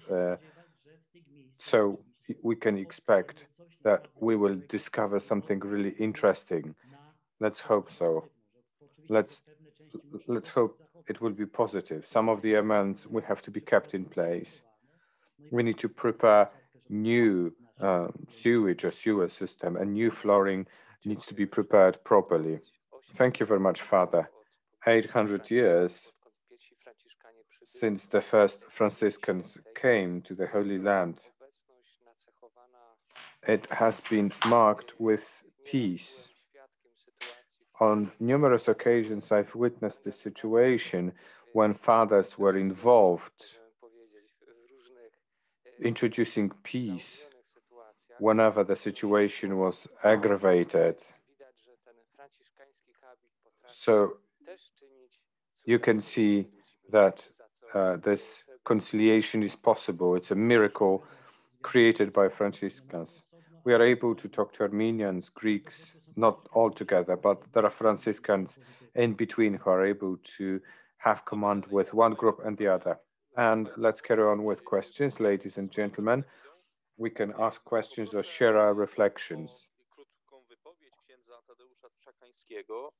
Father Tadeusz Czekański from Katowice Archdiocese, and right after Father Tadeusz, Dr. Beata Urbanek from Katowice Theological Department. Father Tadeusz, thank you very much for giving me the floor. Passion and science brought together produces a wonderful result. The witness that you are sharing, this is what touched my heart and gave wind to my sails. So I've got a postulate. The Christian archaeology achievements, especially in the region of the grave, these should be transferred to those who teach religion at school. Not necessarily do we know much about the Jesus grave. We can say the same about our students and pupils who should be responsible for that. So this is my postulate, to disseminate the knowledge. And my question, are there remains of the stone that was put over the grave, that was placed on the tomb? And the Christian world, is the grave in the center? And what's the Muslim attitude, because they believe Jesus to be a prophet? What's their perception of the sepulchre? I'd like to express my gratitude to the organizers. What I find here is really amazing. Christian archaeology and this sepulchre archaeology is now entering the academia with a great momentum. There are so many participants, so many scientific centers. This is very important. I believed it to be auxiliary science for theology and history, but today I can say that we refer to the origin of the word archaeology. Archaeo means the beginning. The word was at the beginning. So we use the word archae as the principle, the basis. The sepulchre, well, we know that life ends with death. And this is the place where the death springs into new life. Mysticism and science meet in this place. This is interdisciplinary discussion place for today's sciences, archaeology, psychology, theology, and philosophy. I'm overjoyed, and I want to express my gratitude. Father Tadeusz, thank you. We need to finish. Professor, can you give me the answer? Thank you very much. Dr. Beata Urbanek. The floor is yours. And Father Professor will offer his comments. Thank you very much for giving me the floor. I reverberate what has been said before, especially those who are saying how fascinated they were with the lecture. I'm really amazed with what I've heard. Not only do we speak about the topic, but also the presentation itself, the images that we've seen. You used a word that I was thinking about, God's grave, the place of the death. Golgotha is located not far from this grave. So the hill question, we had the cross-section of the basilica, and Father Professor was speaking Golgotha Mount. In topography, how was it? Because in religious songs or films, we've got the image of a mountain with 3 crosses on. I know that Jerusalem lies in the mountains. Was this place elevated? I heard that you could see the temple from the cross. Was it possible? Are we able to decide about this today? Thank you very much. This is my question. So let me start with the second question, the Golgotha and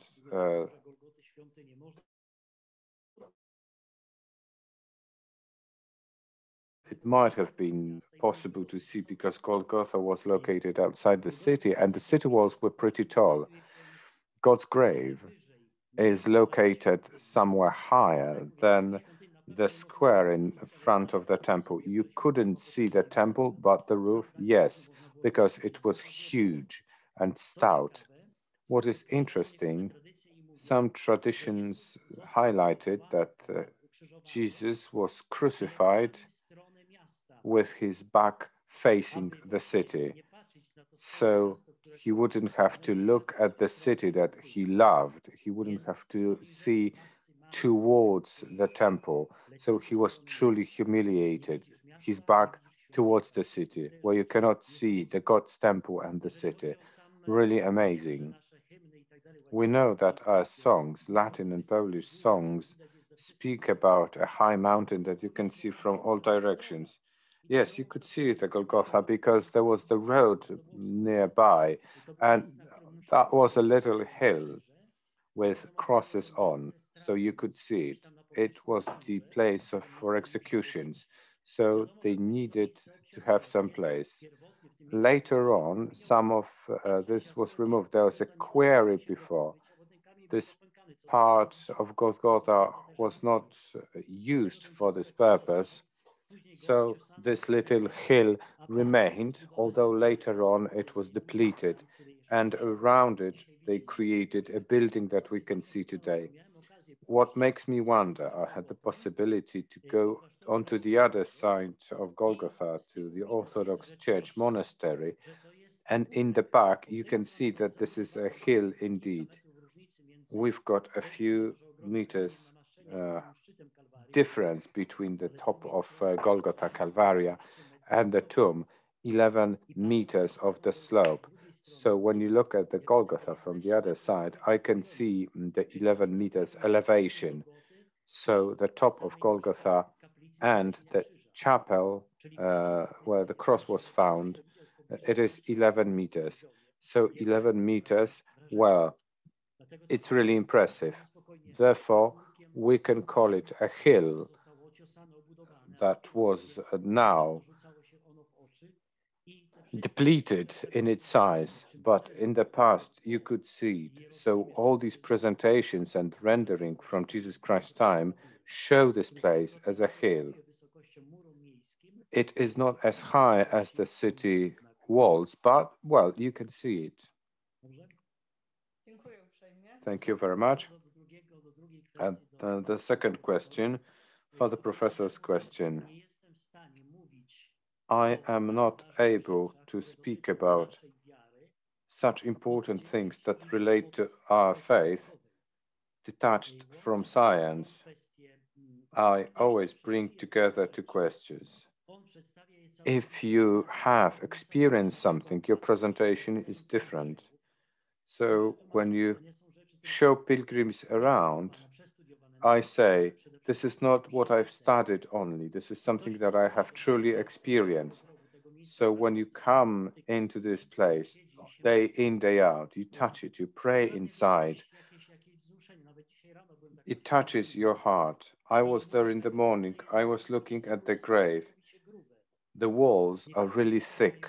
The chapel's walls are 90 centimeters thick, 1 meter 10 centimeters thick. So it's a fortress. It's really powerful that protects the stone that was discovered, that is of interest and of experience to everybody. So when you go inside, when you touch the stone, you've got the feeling, I don't know what I'm supposed to do. So all scientific and mental arguments are put onto the second plan because you don't really know what to do. Former US President Donald Trump was visiting it. He was kind of confused, though he came into the grave chapel with his head up, because people are changed upon leaving. He cannot remain indifferent upon leaving this place. So you are more than welcome to visit us, especially when you have doubts. Come and see, touch the place, see it, see and experience. Speaking about catechists, I know there is a Katowice University project to organize meetings for teachers. I'll be more than happy to take part in meetings of this kind, to share my knowledge. It's really astounding to show it to the pupils, a description, a part of the rock. It makes it easier to explain whatever has happened in this place. And I believe it will be useful. It will be easier for catechists to explain all the details. In Warsaw, next to Basilica, and then in Częstochowa, there was a beautiful exhibition in the traces of Jesus. It will be presented in Krakow, John Paul II's sanctuary. So you are more than welcome to come and see this exhibition. Now, we are going to have questions in Italian. Madam Professor Fulvia Ciliberta and Dr. Francisco Canzani will take the floor. Buongiorno, ringrazio il professor Klimas della stupenda e veramente stimolante. Welcome. I'd like to thank Professor Klimas for this truly inspiring lesson. My name is Francisco Cantani and I live in Rome. I live and work here. I'm into dialogue between Christianity and Jewish religion. So now, in this period of the research that you're carrying out, was there any experience exchange with archaeologists from Jewish communities? What are their results? I believe that every scientist that knows something about Christ's death and resurrection is truly interested in the grave. So was there any kind of exchange of experiences and opinion? Have you triggered a kind of dialogue with the Jewish world?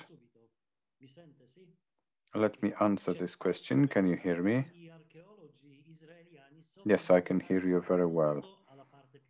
Israeli archaeologists are truly interested in the oldest part. Anytime they find out the oldest mosaics, we call Father Eugenio Aliaca in order to hear his opinion. We may find something from the Roman times, and it's really interesting for the other party. The situation that we're speaking about is truly complicated because this is quite an experimental phase. It hasn't been yet consulted. We haven't shared the data or the ideas with the other party. Another step, which I hope to see, because both Florence University and Rome-based university, they are in contact with Israeli archaeologists and the local university, will have the chance to create a cooperation platform. We are rejuvenating the chapel, the walls at the moment, so there was nothing that we could show them, something concrete that I haven't known about. When you go below the level of the floor, we'll organize a meeting, a conference, a discussion, because it will be important for everybody. We need to wait for the situation to come down and change. Thank you very much. Dziękuję. I pani profesor? Oczekując, poproszę o zabranie głosu wobec tego. Now we will wait for that professor, that in the meantime I would like Paul de Marie to take the floor, and then our panelist, Father Felix, I would like them to take the floor.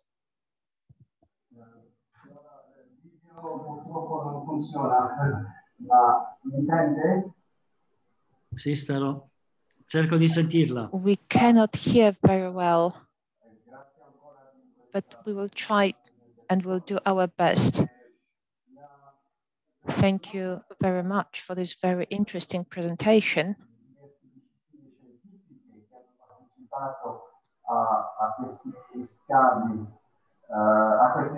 My question is about universities and scientific institutions that participated in this research.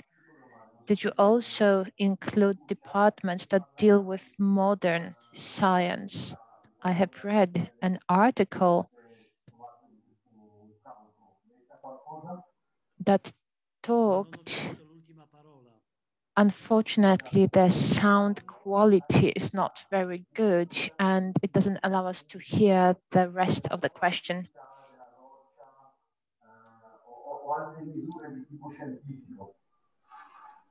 Was there any research about the activity of the rock?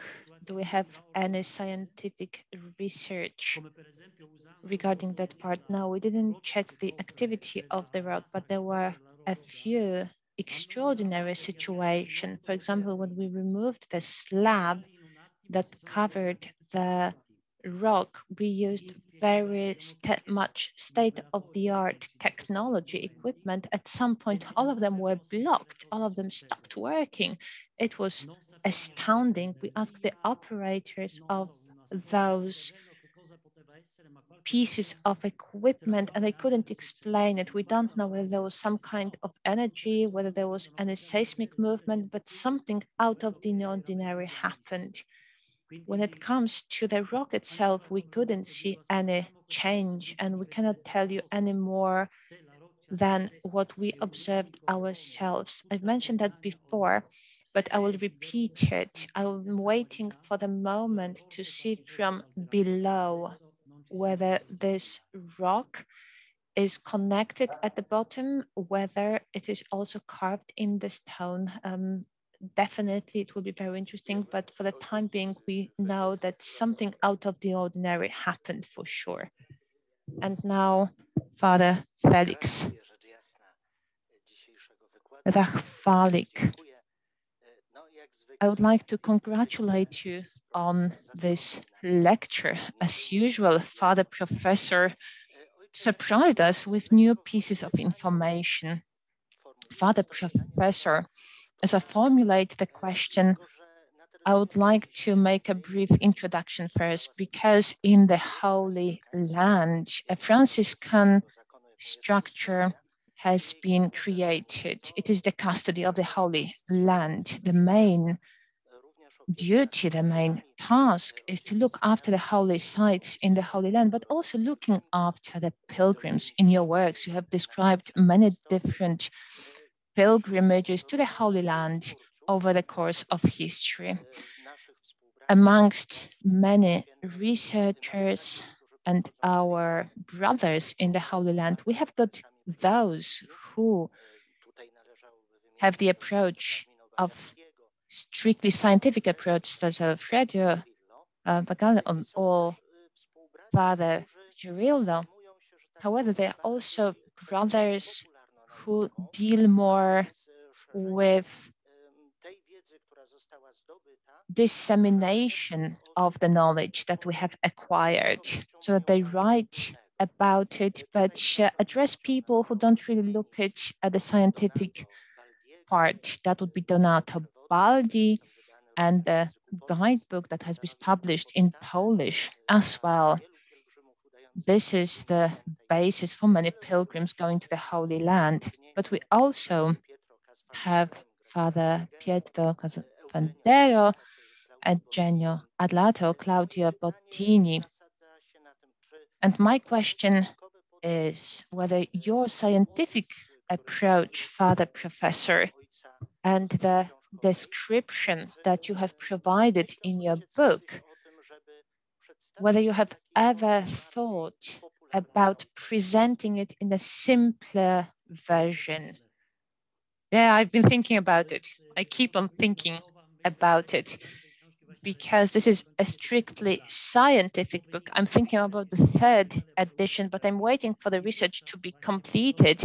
I want to see what's going to come out and then write a book that will be accessible for everyone. So now we need to wait until the end of this year. So the preparation phase and then the completion of the work, because yes, there is a lot of interest and there is a growing interest in this subject. Yes, I'm ready to do it. I've been thinking about it and I will grasp the first opportunity to do it.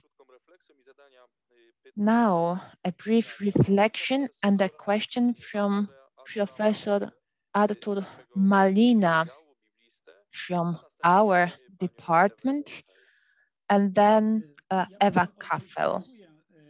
Father Professor, thank you so much that from Katowice and from so many different places around the globe that we could travel there with you.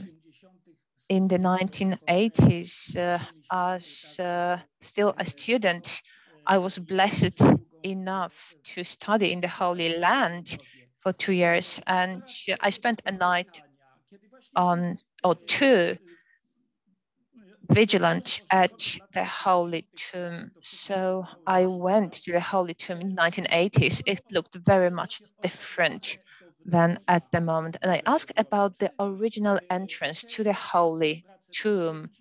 So the recent works, have they confirmed the original entrance? Can we be certain that it really was located on the eastern part, the way we see the layout now?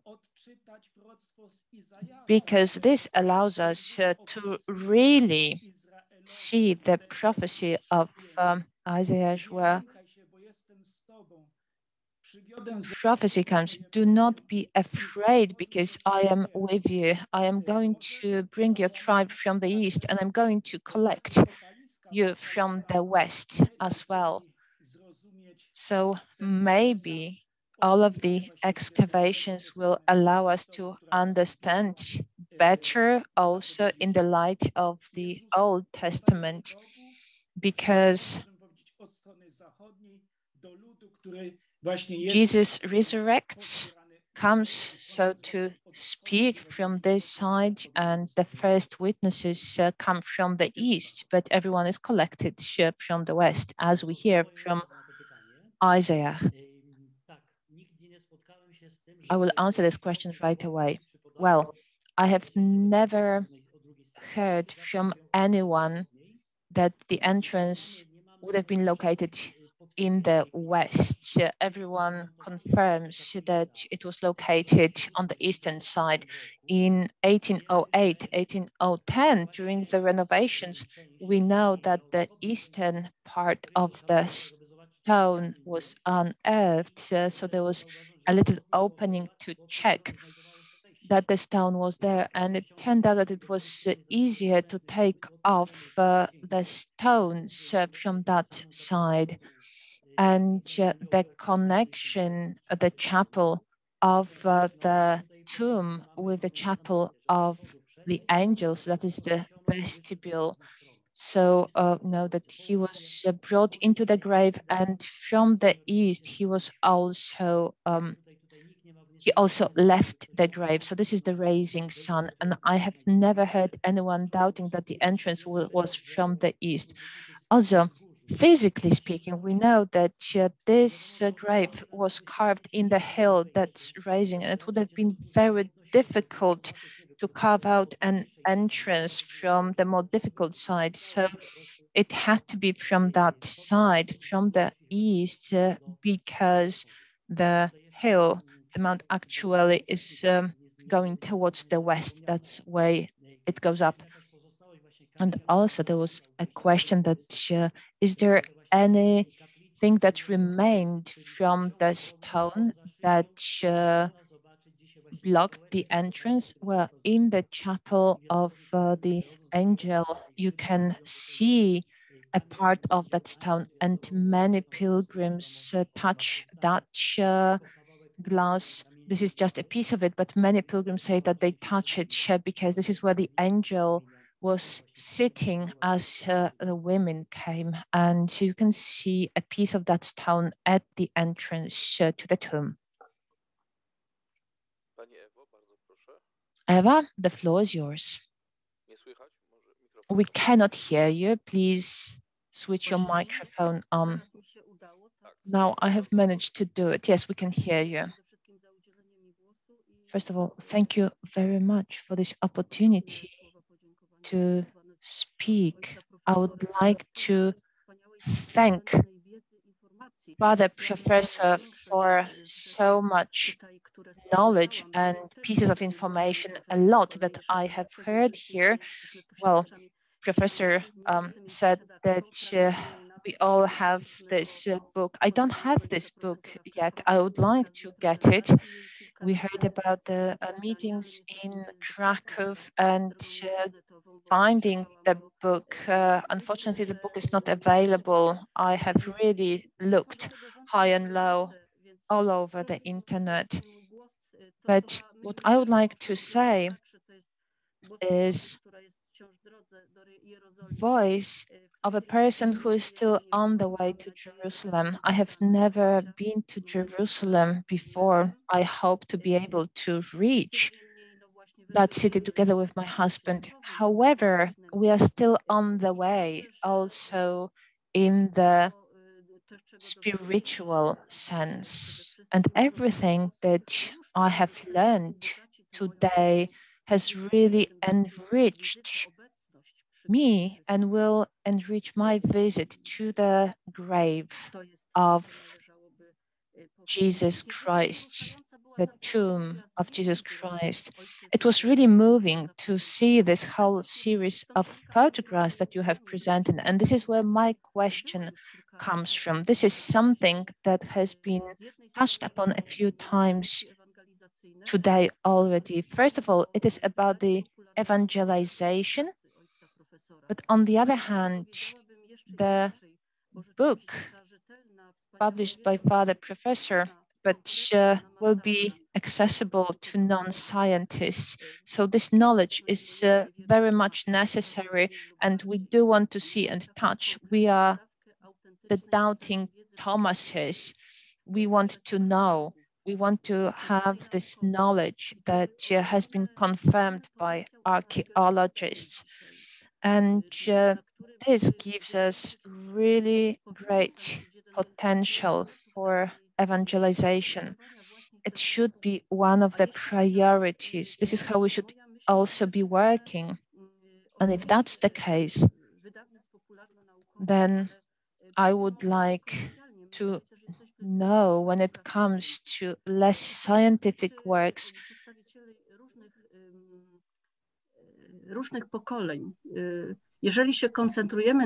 we are also working on images these days. When we concentrate on something, we can do it for a short period of time, and it needs to be like a line and hook. Some of us are going to catch right away, but not everyone.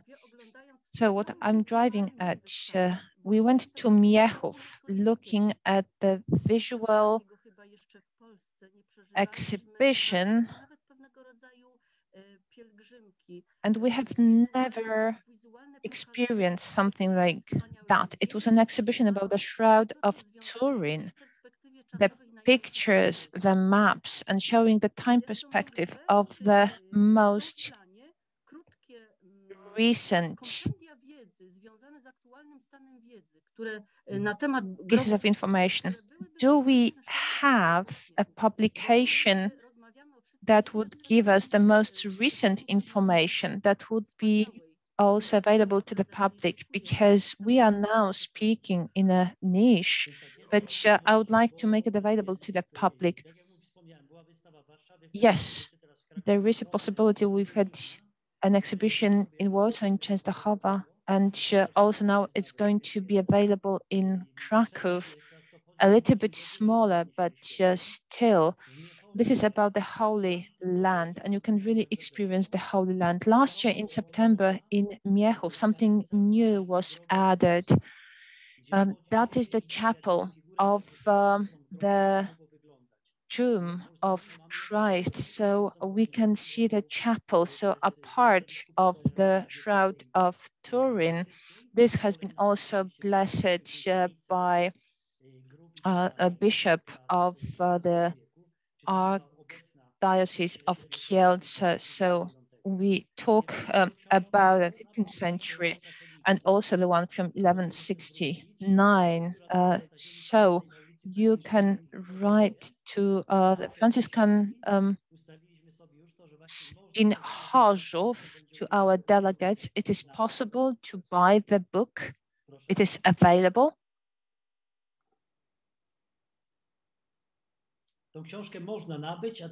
So the book is available there.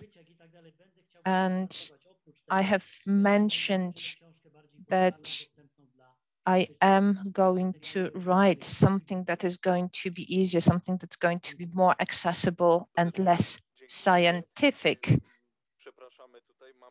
more like popular science. I am really sorry, we have very little time, and we are now looking at the questions in the chat. There are a lot of them. And now I would like Robert Saraborski and then two more persons.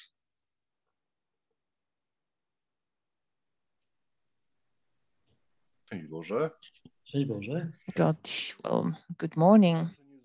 God's blessings to all of you.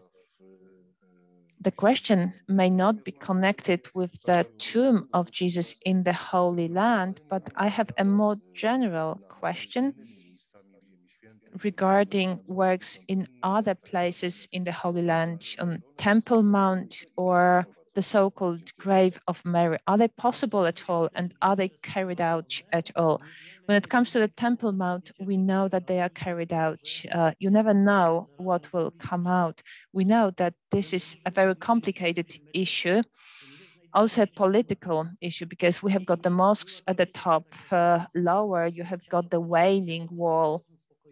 And so around the year 2000, with the peace talks, there came an idea that we should divide the Temple Mount vertically, that at the top it's going to belong to Palestine, with the mosques and everything, and what's below, it's going to belong to Israel. And of course, Palestinians did not agree to it, because then Jews would do excavations and do whatever they wanted and whatever they pleased. So of course, we look at what is happening now and again.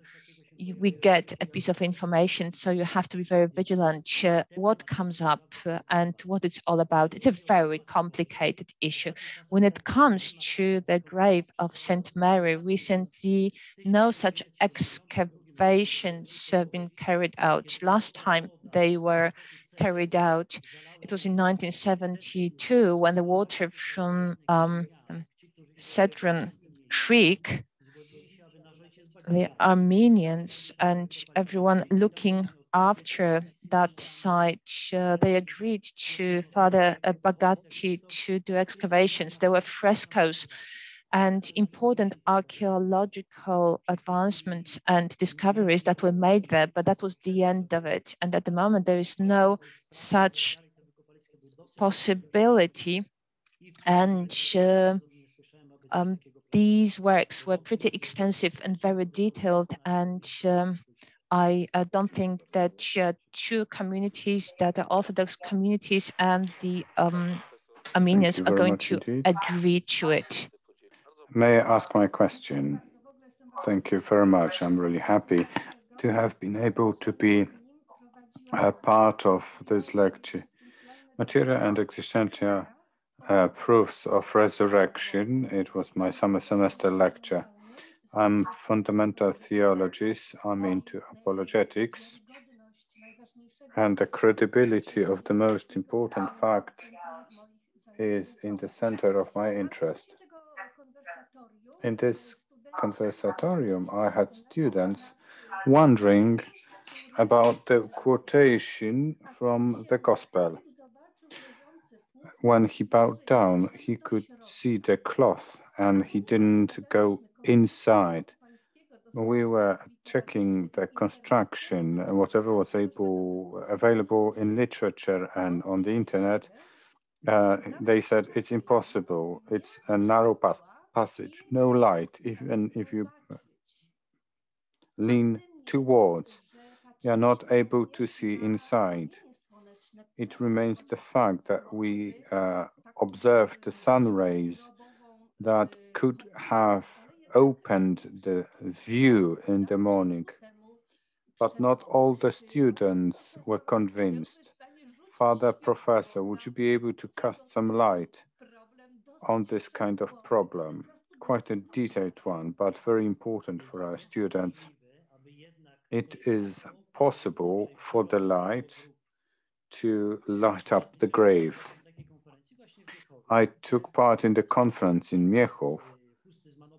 There is Justus Manopello, the specialist that presented this kind of tradition, how to enlighten the grave inside. We are speaking about morning east, when the Mount of Olive makes the sun rays go towards the grave. From geographical point of view, it was possible. And the other explanation, you need to have some faith. The cloth was shining because our Lord was there. Only recently, maybe today, I've seen a model, a mock-up, a 3D mock-up, the Terran shroud, what man was like. They are presenting the set out of the body in the grave, and everything was in line with the description in the Gospel. So it's updated. I was smiling to myself whilst reading, so it was possible. So this extraordinary light that was reflected. Na to bardziej materialnie do tego podeszłam. I had more of a material approach. Thank you very much for this explanation. Yes, we were speaking about radiation on extraordinary energy that was reflected. It is possible, now explainable. Thank you very much. We are running out of time. There'll be two last questions. Father Rafael Treza and Professor Wiesław Macek. Thank you very much for giving me the possibility to ask question two.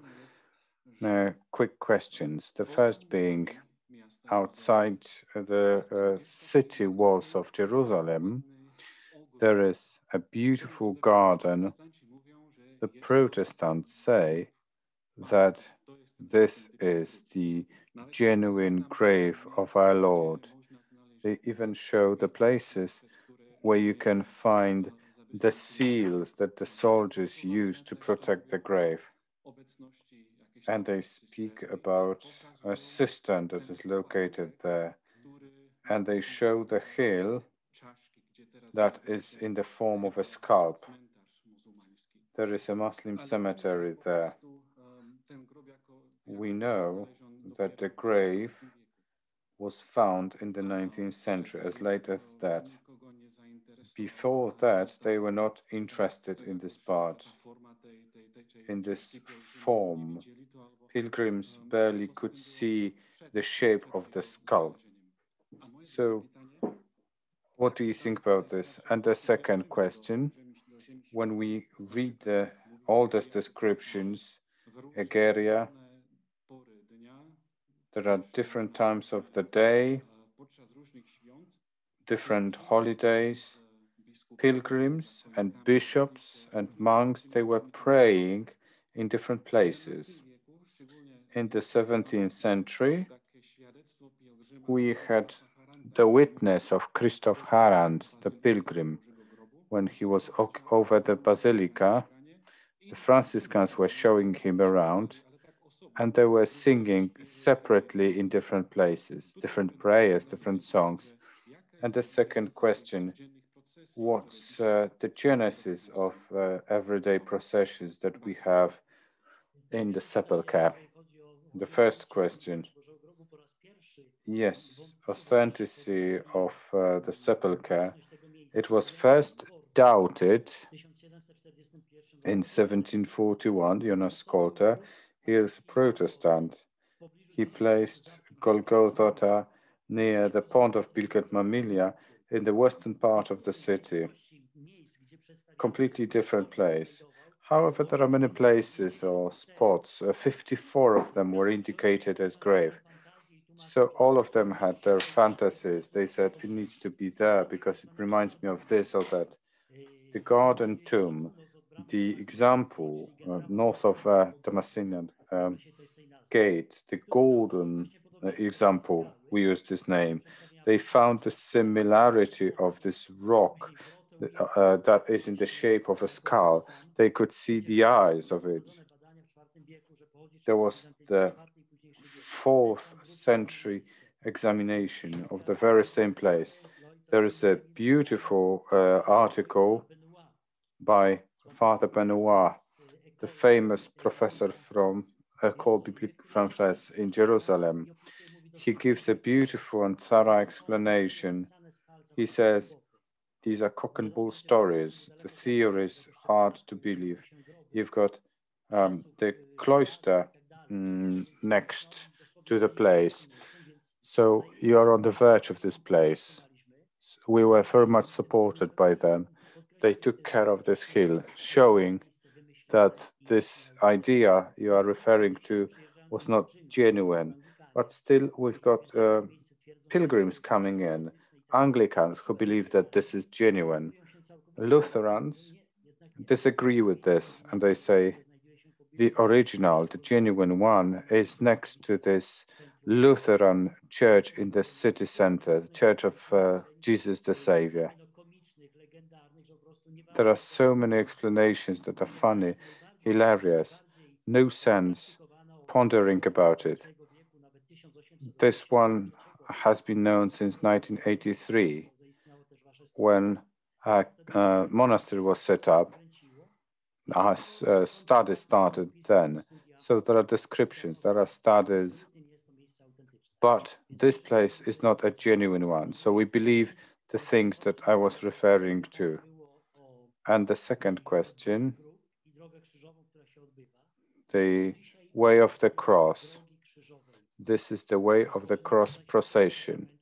We start with the Holy Sacrament, and there are 14 stations of the way of the cross inside the Basilica of the Sepulchre. It starts in the Middle Ages. Franciscans were not allowed to go outside the city streets. They had to pray inside. In order to commemorate Christ's martyr, they did it this way: 14 stations of the way of the cross inside. Next to the grave, there was the resurrection commemorated. There's a beautiful description published in Italian by a French student, Stefan Milovic, on the procession. So you can pin in the internet and you will find the Biblio, the beautiful procession with lanterns and candles, Latin hymns. So it's really impressive. Thank you very much indeed. Dziękuję bardzo za interesujący wykład. Thank you very much for this interesting presentation. The historiography, architecture, archaeology, research, was it supported with physical examinations? it's difficult to find them.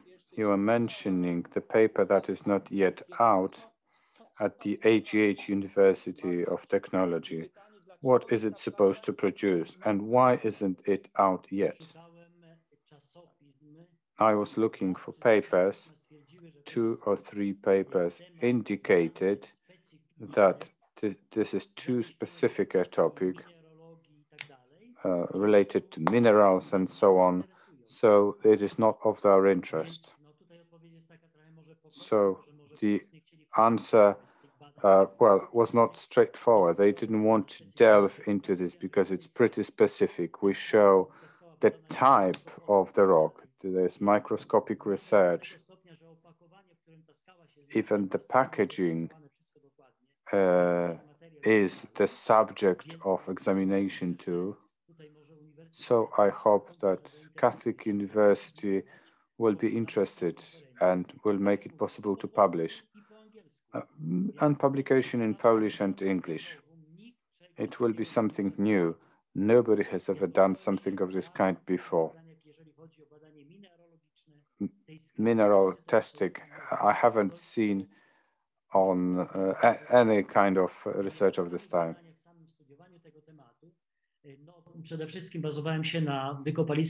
I based on Father Corbo's excavations in my research. He was the only one that carried out in-depth analysis. Father Elo, I had lots of problems defending my thesis because he indicated specific aspects that I had to correct. It was really positive. Later, in the 90s, there is Martin Biddle's book. He used a scanner to study the sepulchre, the thickness of walls, what's inside, something new that hasn't been done yet.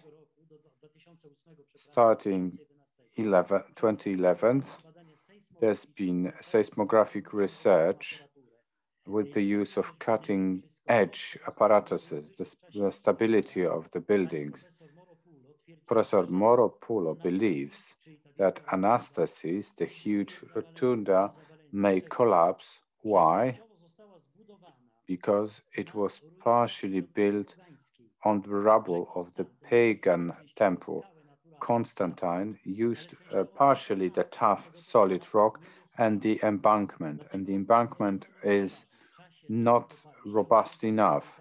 So once taking off the flooring, we'll be able to find out and see what the foundation is on, and will be certain. This is my interpretation. They may indicate that the rotunda needs to be restored. They need to attract attention to this aspect. And she attained this, I believe this, and she requires kudos. We shall see.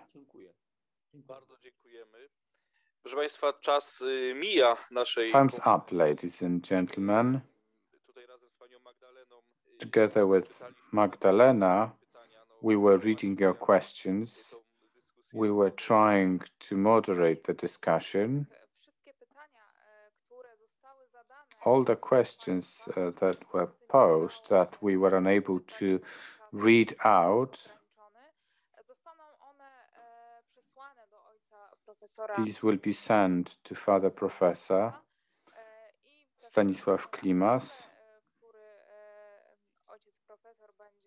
and Father Professor will be writing a paper for history and theology studies, so he might include the answers in the article. I'd like to express gratitude to all of you for taking part in this second part, for all your questions that you submitted in the Q&A box. It was a beautiful meeting. It was an intellectual and spiritual feast, and the floor goes to Dean Jacek Kępa to close the meeting and motivate us for further research. Father Professor, Thank you very much.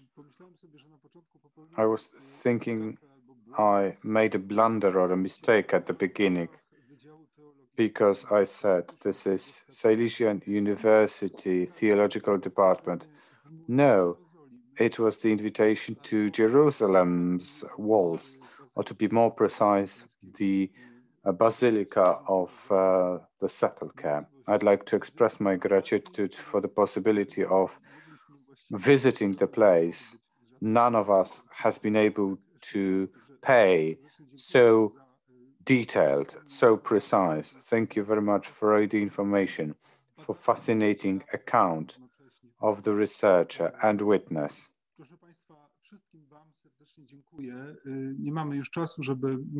Thank you very much. We don't have time to have a prolonged ending or a summary, because these might deplete the richness of what has been presented in the course of the meeting. I'd like to express my gratitude for all those engaged. Stanisław, Father, thank you very much. Normally, we would have an avalanche of applause. I'd like to thank the chairpersons of the discussion, David Ledwoń and others. I'd like to thank the organizers, Dr. Mariola Kozubek and Father David Ledwoń, Father Krzysztof Rachwalik. I'd like to thank Przemek Sawa, PhD father from our university, who was chairing the second part, and all these in the background, Magdalena, Ms. Boroń. I'd like to thank the technical staff, including the interpreters at the meeting. They made it possible for us to reach out to a greater number of participants, and to the technical staff who made it possible to take care of the technical aspect of the webinar. Ladies and gentlemen, greetings from Katowice to all of you. Lectio Magistralis will see the continuation. So I'm saying, hope to see you soon. All the best to you. Stay healthy and well. Stay in touch with us. And you will learn about further initiatives soon. Thank you very much to all of you. Can I say the last word?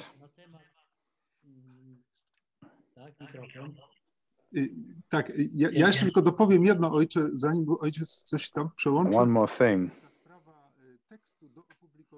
The text to be published. I'll contact our Biblical Studies department to know the situation. Thank you. Słychać, ojca. Thank you very much, but something is happening. There's an echo happening. I would like to propose that we continue our initiative, because we can work with our archives. We have absolutely amazing materials, Poles in the Holy Land, or fighting for the archives and sites in the Holy Land. We can base it on the original documents that I can translate as well. This is an incredible history. Most of the people don't know it around the globe. These are absolutely amazing things. And I will be very happy to have another lecture based on the archives and documents that we have. I believe that it would be something really incredibly interesting. Thank you very much for this opportunity today, and I look forward to more. Thank you very much. That was a very, very nice touch. Unfortunately, we have to finish because there are also certain technical limitations. We really have to close our little windows. Thank you very much. Thank you very much, Father Professor. See you soon. Thank you very much, and wishing you all the best. All the best. See you soon, and God bless.